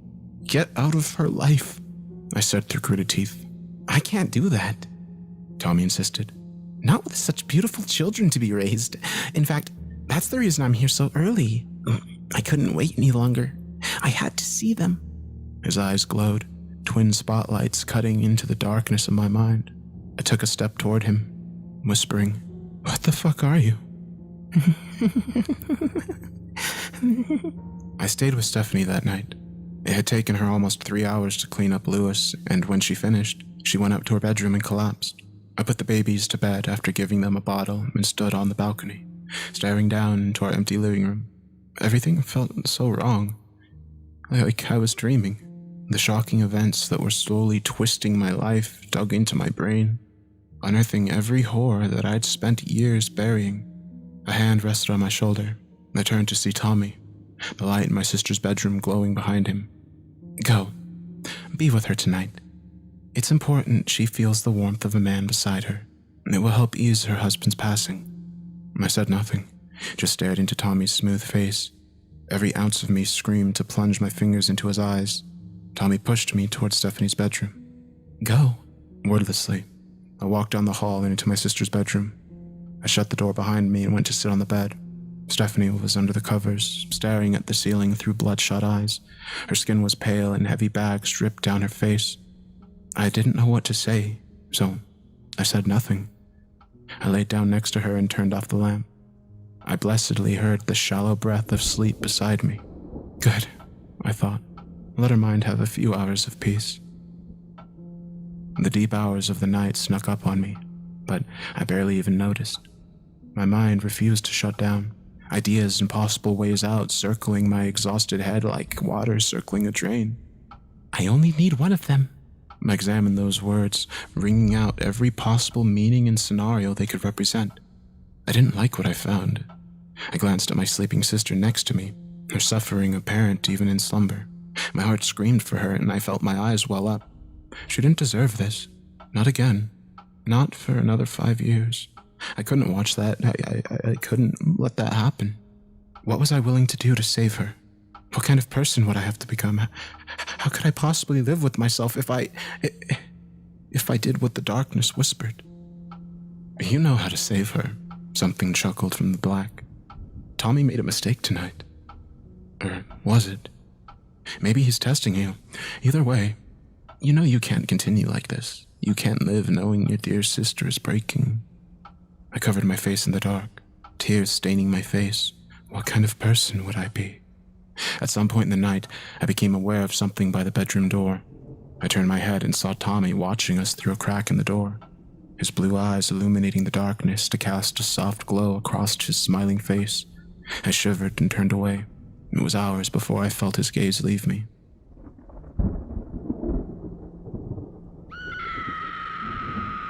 I woke to a scream. I bolted upright, sleep leaving me in an instant. I didn't remember falling asleep, but the dark gloom from the window told me it was late. I glanced at the clock on the bedside and saw it was almost 10. Rain threw itself against the house, a wind slamming angrily against the windows. Another scream shot me out of bed. It was Stephanie. I looked at the empty bed and my heart began to race. I sprinted out of the room into the hallway. Tommy was marching up the stairs, holding my sister by her hair. She was grasping at his wrists, tears running down her face in agony as he shook her, screaming down into her face. "When will you learn?" he howled, never slowing his pace. My heart crawled up to my throat and sickness boiled in my stomach.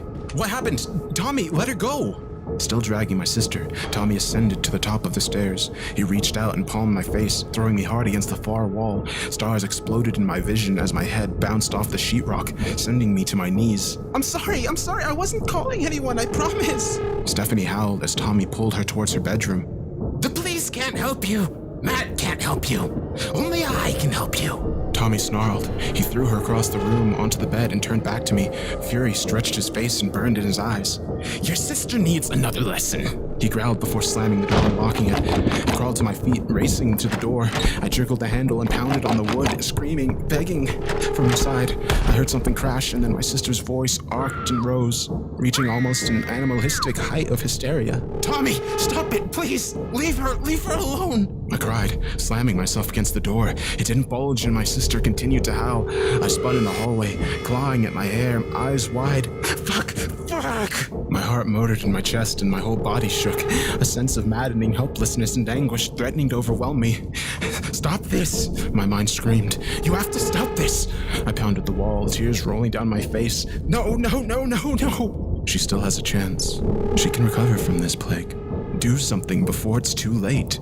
My mind howled, breath hitching in my throat, my sister's scream echoing and crushing into my skull. I turned to the twins' room. I squeezed my fist tighter, worlds blurring through tear-soaked eyes, and went in. Jack and Jill sniffling in their cribs, staring up at me with confused, scared expressions. I looked down at them, sobbing, placing my forehead against Jill's crib. No. I wept. Please. I righted myself and reached down, stroking her soft cheek. Snot bubbled from my nose, face a wet mess of agony and mental devastation. I'm so sorry, little one, I whispered, Stephanie's shrieks collapsing my willpower. But you can't understand the pain your mother is going through. What she'll have to endure. I love you and Jack with all of my heart, but I love my sister more. I picked up a pillow and placed it over the child's face.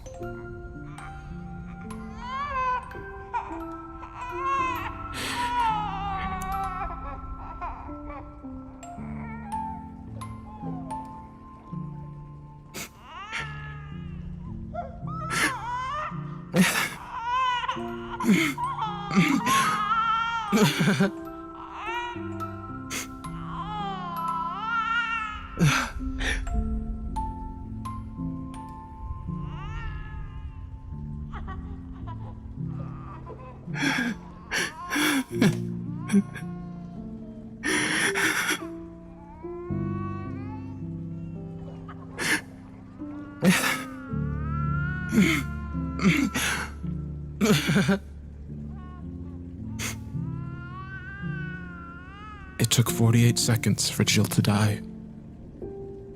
Hoarse cries rattled my chest, prayers of forgiveness poured from my lips. I went to Jack's crib and killed him. When it was over, I threw the pillow against the wall and slumped down to my knees, raining the floor with tears and horror of what I'd just done. My mind cracked, ripping in two and bleeding sorrow and self-hatred through my body. Suddenly, something was roughly hauling me to my feet. I coughed as a hand gripped my throat and slammed me against the wall. I blinked and stared through stricken eyes into Tommy's enraged face. What have you done? He bellowed, shaking. Through the misery, a deep, murderous hatred blazed in my chest like wildfire.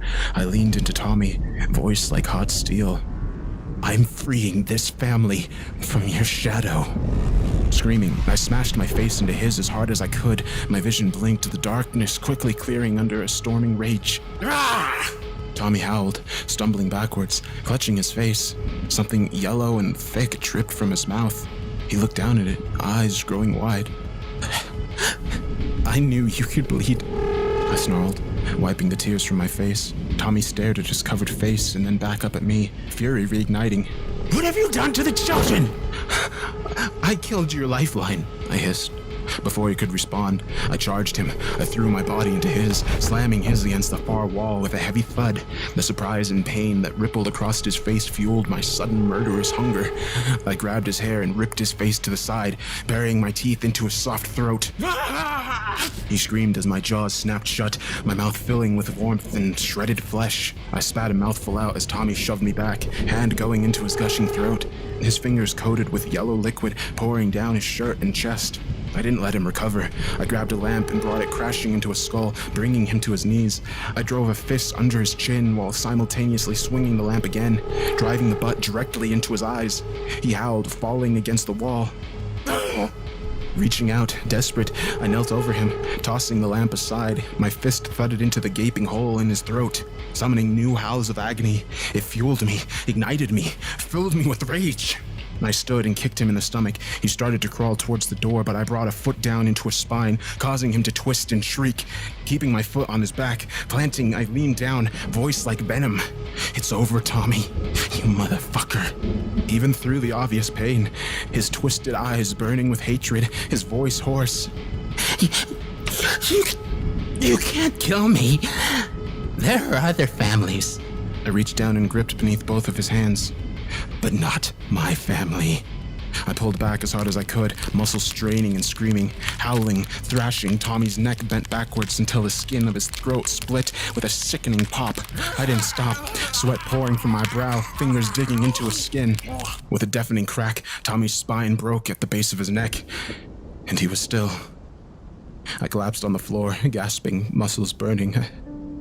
I stared at the motionless body, fresh tears in my eyes. I had done it. I'd killed Tommy Taffy. A wave of relief and sorrow rolled through me like a rising tide, hot and cold crashing into each other as the consequences of my actions stabbed into me with needle-thin blades. What have you done? I rushed Stephanie to the hospital, calling the police on the way. I told them an intruder had broken into the house and murdered Lewis and the children. I didn't wait for the questions. My main concern was getting my unconscious sister medical attention. That day, something in me broke. Something I can never heal or replace. A dark shadow hovers over my soul, a deadly reminder of what I did to save my sister. Guilt and anguish, those are just words compared to how I feel.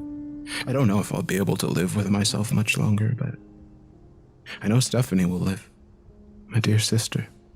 The news of her children's demise rocked her to the bone. I stayed with her through it all. Those long nights in the hospital filled with overwhelming sadness and grief. I told her Tommy had killed them, and it's a lie I'll take to the grave, whenever that may come. And even when the sorrow threatens to kill me, I know, deep down, that Tommy is forever gone from our lives. Because of me.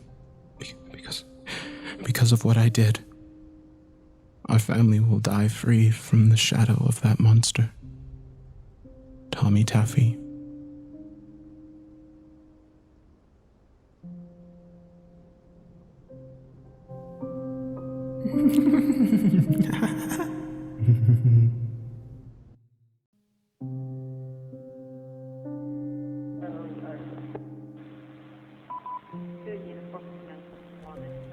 As a police officer, I've seen a lot of things during my time on the force. A lot of awful, sick things. Things that make you wonder if there's any good left in mankind. Things that I've carried with me for years. Things I'll never forget. I've seen acts of human cruelty that exceed any horror you could conjure, but there's one incident that stands out above the rest. One that's haunted me for years, and has been the cause of many restless nights. An incident that still causes my breath to hitch in my chest at the mere thought of it. Something that terrifies me to this day. The night I met Tommy Taffy. July 24th, 1987. 24 Miracle 31, can you verify my ETA on tow, please? Shit. We got a 911 call over on Tenor Street. My partner, Henry, said, leaning across the driver's seat and opening my door. I steadied the 2 coffees in my hands and ducked down, sliding behind the wheel. I passed a steaming cup to him and sighed heavily. Great. And here I was hoping we'd have a quiet night. What are we walking into? Dispatch said a young girl called it in, something about a domestic disturbance. Henry replied, taking a cautious sip. Fantastic. I love getting in the middle of arguing couples. I sighed. I placed my own cup in the holder and flicked on our lights, pulling out of the gas station and roared down the highway. As we drove, I anxiously tapped my fingers against the wheel. We've had dozens of calls like this, but each time I felt my pulse quicken. Domestic disputes meant that one of the parties was out of control. Out of control meant unpredictable, and unpredictable meant dangerous. After a couple of minutes, Henry pointed out into the night. There's Tenor. I spun the wheel. Got it. The road was dark and quiet, a neat line of small houses set on quarter-acre plots. I checked the address and then pulled into the driveway of a small 2-story house at the end of a cul-de-sac. I scanned the surrounding houses, searching for curious neighbors. The street was still and empty. I got out of our cruiser, the warm night air caressing my face, and adjusted my hat. Henry mirrored me the opposite side of the car, casting a quick glance my way. I don't hear anything, he muttered, watching the front of the house. The curtains were closed, but we could see lights on. Probably saw the flashing red and blues and shut the argument down. I snorted. Walking up the driveway, Henry joined me, and together we marched up to the front door. Do the honors? Henry asked, waving a hand before us. Oh, you sure know how to spoil a guy, I said, raising my fist and pounding on the door. Hello? Police! Please open the door, I announced. We paused for a moment as someone moved around inside, the dull thud of footsteps drawing closer. Then there was silence. I thought I could hear someone talking.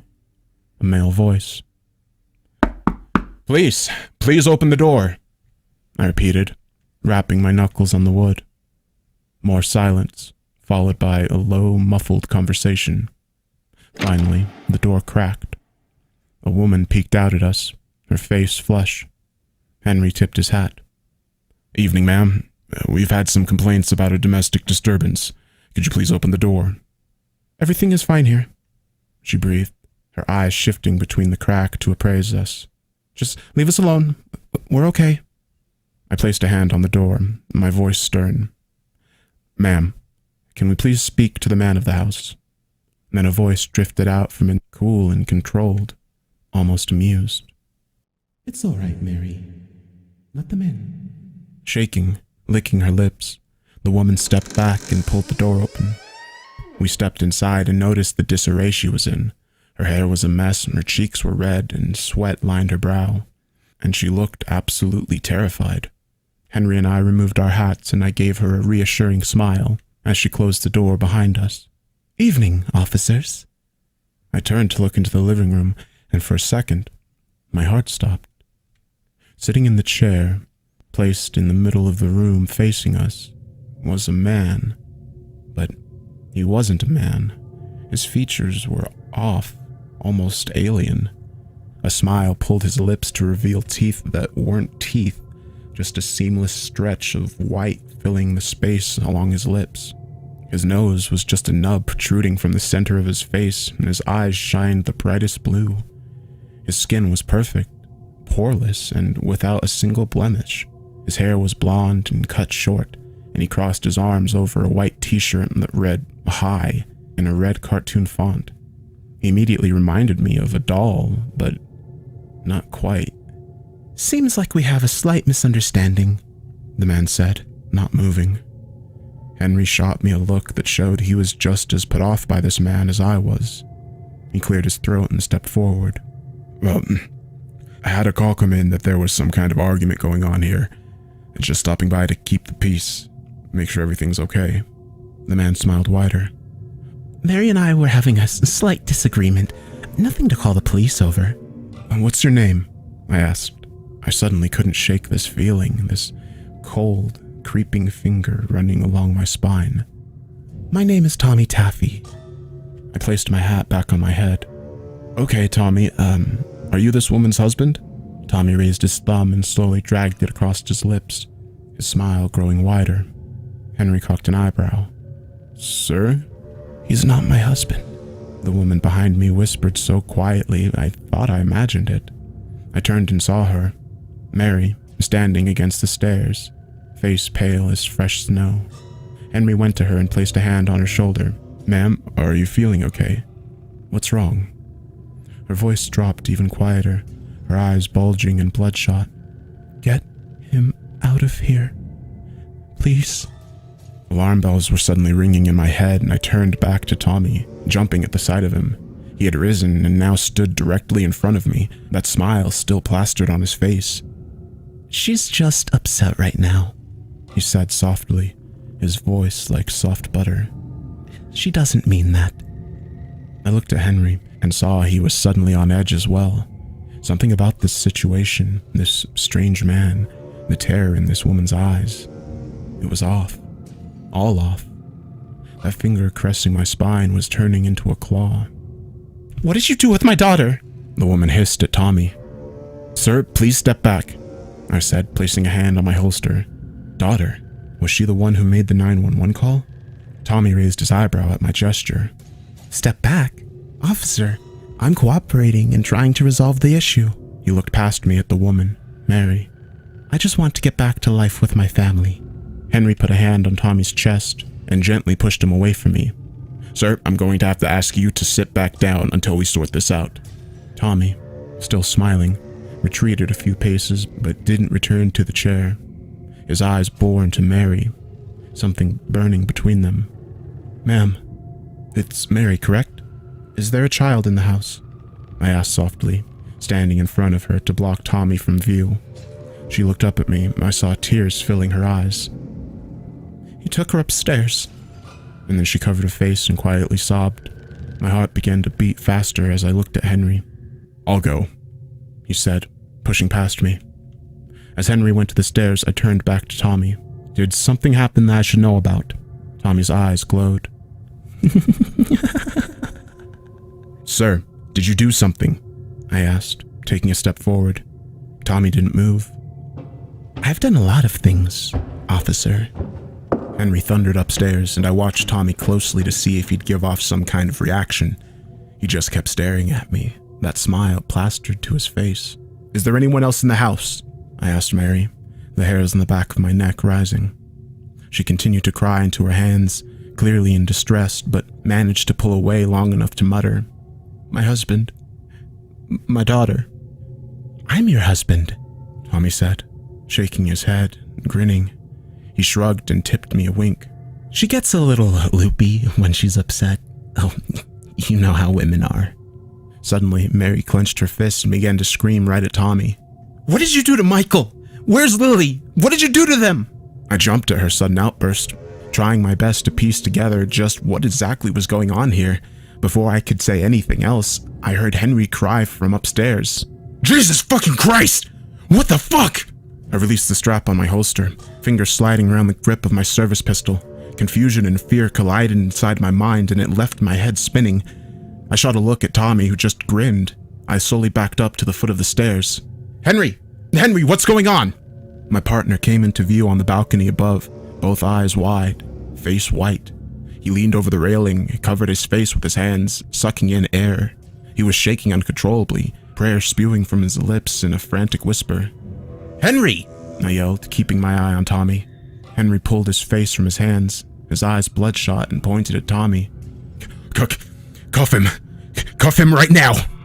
And then he was racing downstairs, still pointing. You sick fuck! How could you do that? How could you do that to a child?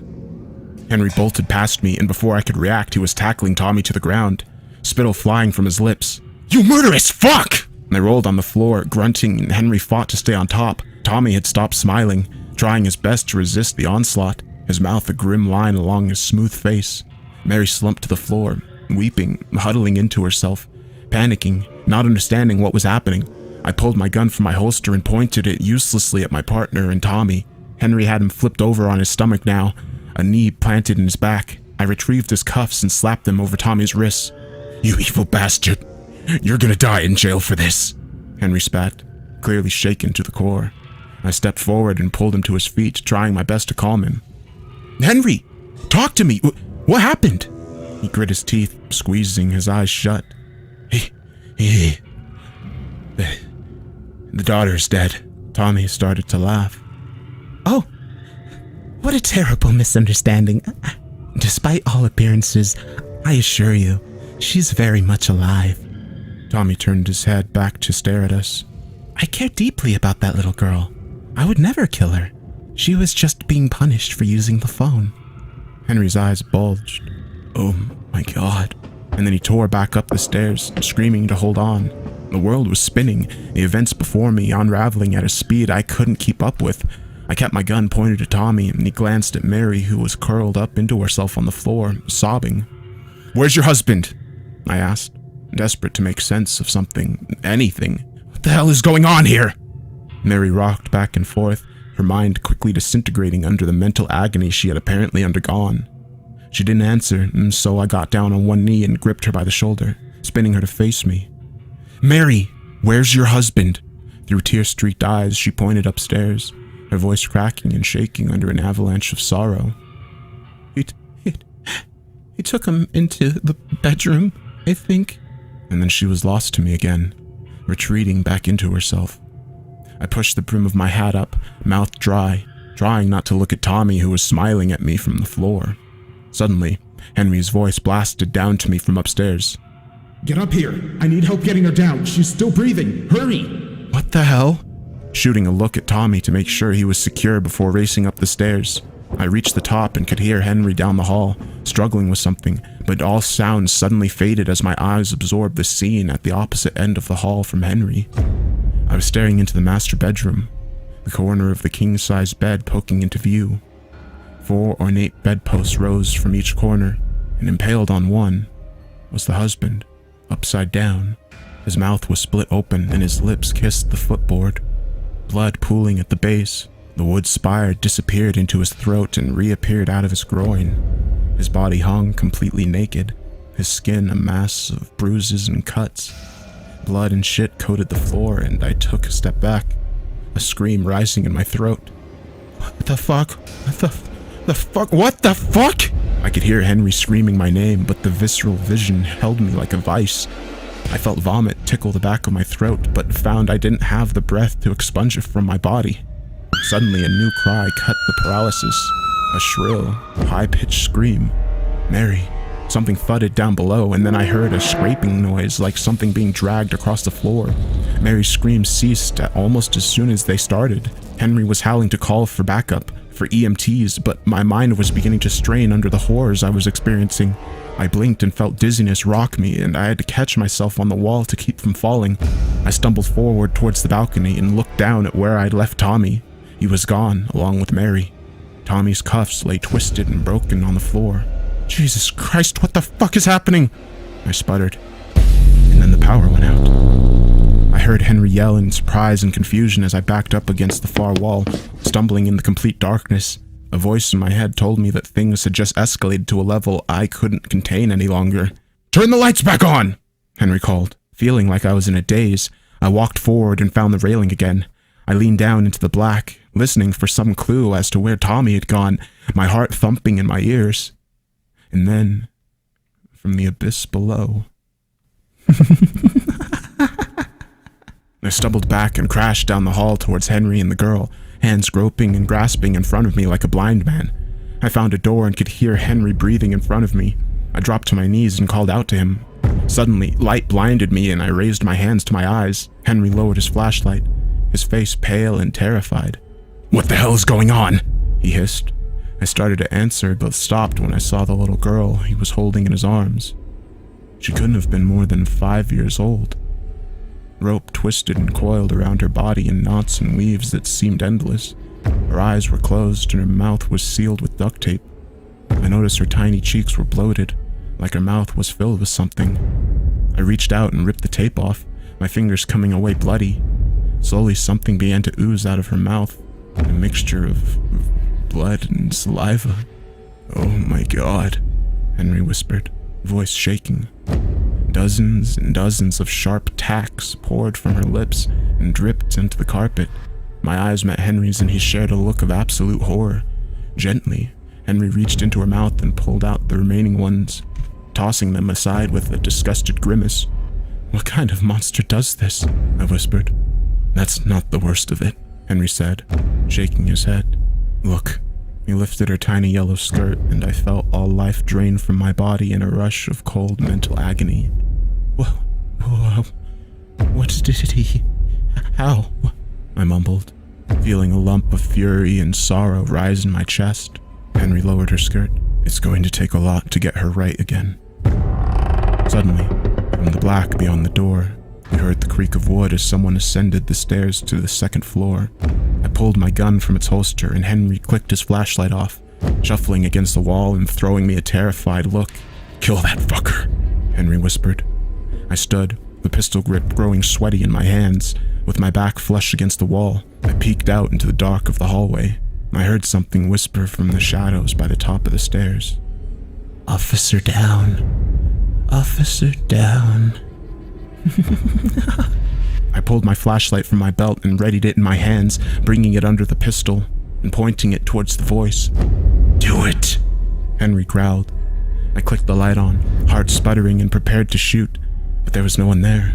I swung the beam of light around, jumping at every shadow, but the hall remained empty. I licked my lips and stepped towards the balcony, finger tight against the trigger. "Where are you?" I whispered to myself, a bead of sweat rolling down my spine. I continued down the hall and stared out over the railing at the foyer below. Everything remained silent and still, not a whisper or sound. "Backup is on its way," Henry called softly from behind me. I turned and retreated back to the bedroom. We needed to get the hell out of this house. I clicked my light off and knelt down beside Henry and the little girl. He shifted her in his arms and passed her to me. I gently accepted the girl, staring down at her bloody, pale face. She looked like she was dead. Tears suddenly budded in my eyes, and I squeezed them shut, shaking my head. "I know," Henry whispered, his voice cracking. "Did you see him out there? Did you see Mary? Where did they go?"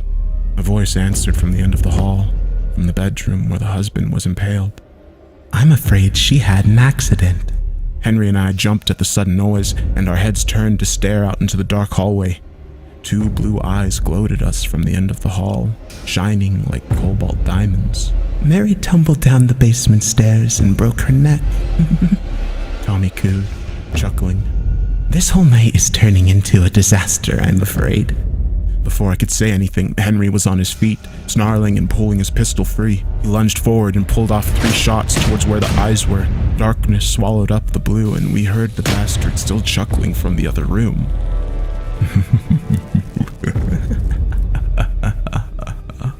"Stay here," Henry growled.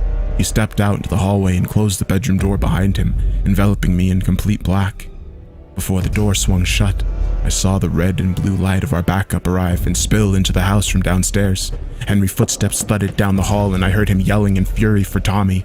His voice became muffled as he entered the far bedroom, and then complete silence swept the house once again.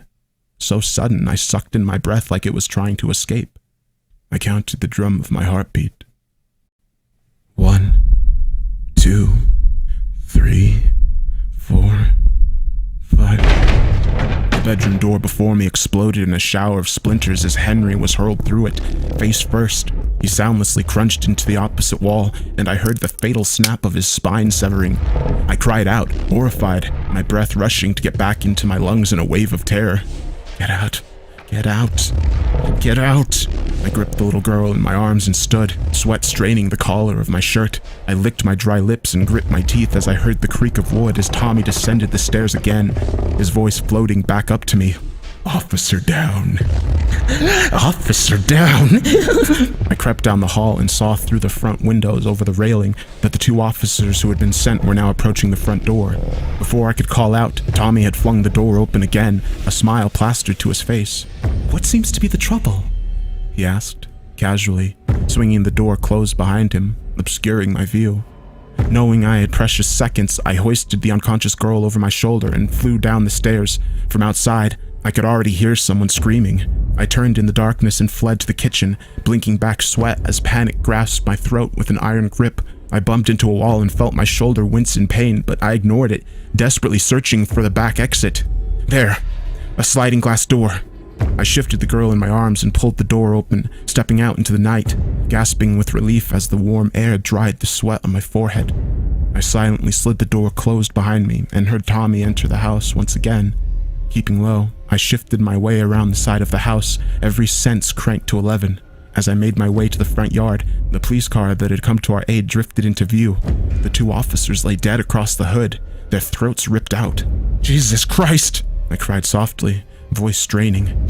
My mind was an exhausted mess of heightened fear and crushing trauma, every ounce screaming for release. "Run!" I said to myself. "Run! Go now before he finds you!" Taking a deep breath, I bolted from the corner of the house down the driveway towards my patrol car. My feet padded over the grass and then clacked against the asphalt as I flew, reaching the car in seconds. I threw the side door open and slid the girl inside, shooting a terrified glance over my shoulder. After she was secure, I raced around to the driver's side and practically tore the door open. I collapsed into my seat and brought the car roaring to life. As I slammed the gears into reverse and hit the gas, I saw the front door open. I saw all of the front doors open. Every single house lining Tenor Street. I shifted into drive and floored it, the tires squealing. As we accelerated down the road, I watched in absolute horror as Tommy Taffy stepped out of every single house, a twisted smile lining his lips. "My God," I whispered. "He's infected the entire neighborhood." I hit the corner and the rubber screamed beneath us as I gunned us away from the nightmare, away from the carnage, away from Tommy Taffy.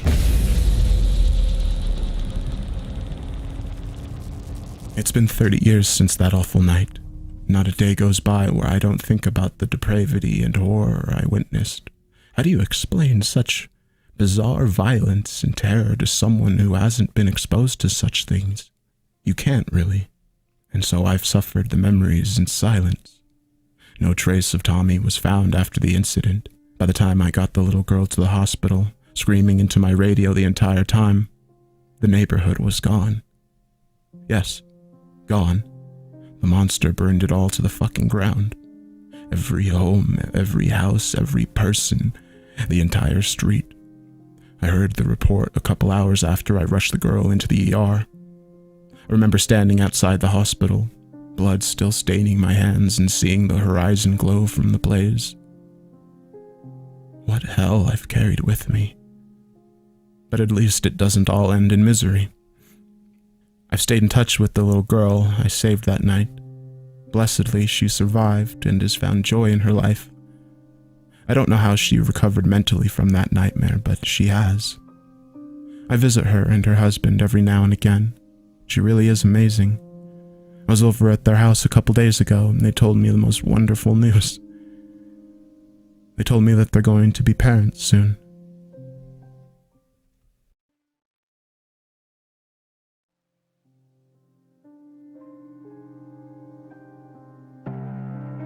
I hope you enjoyed this story and the music that I composed for it.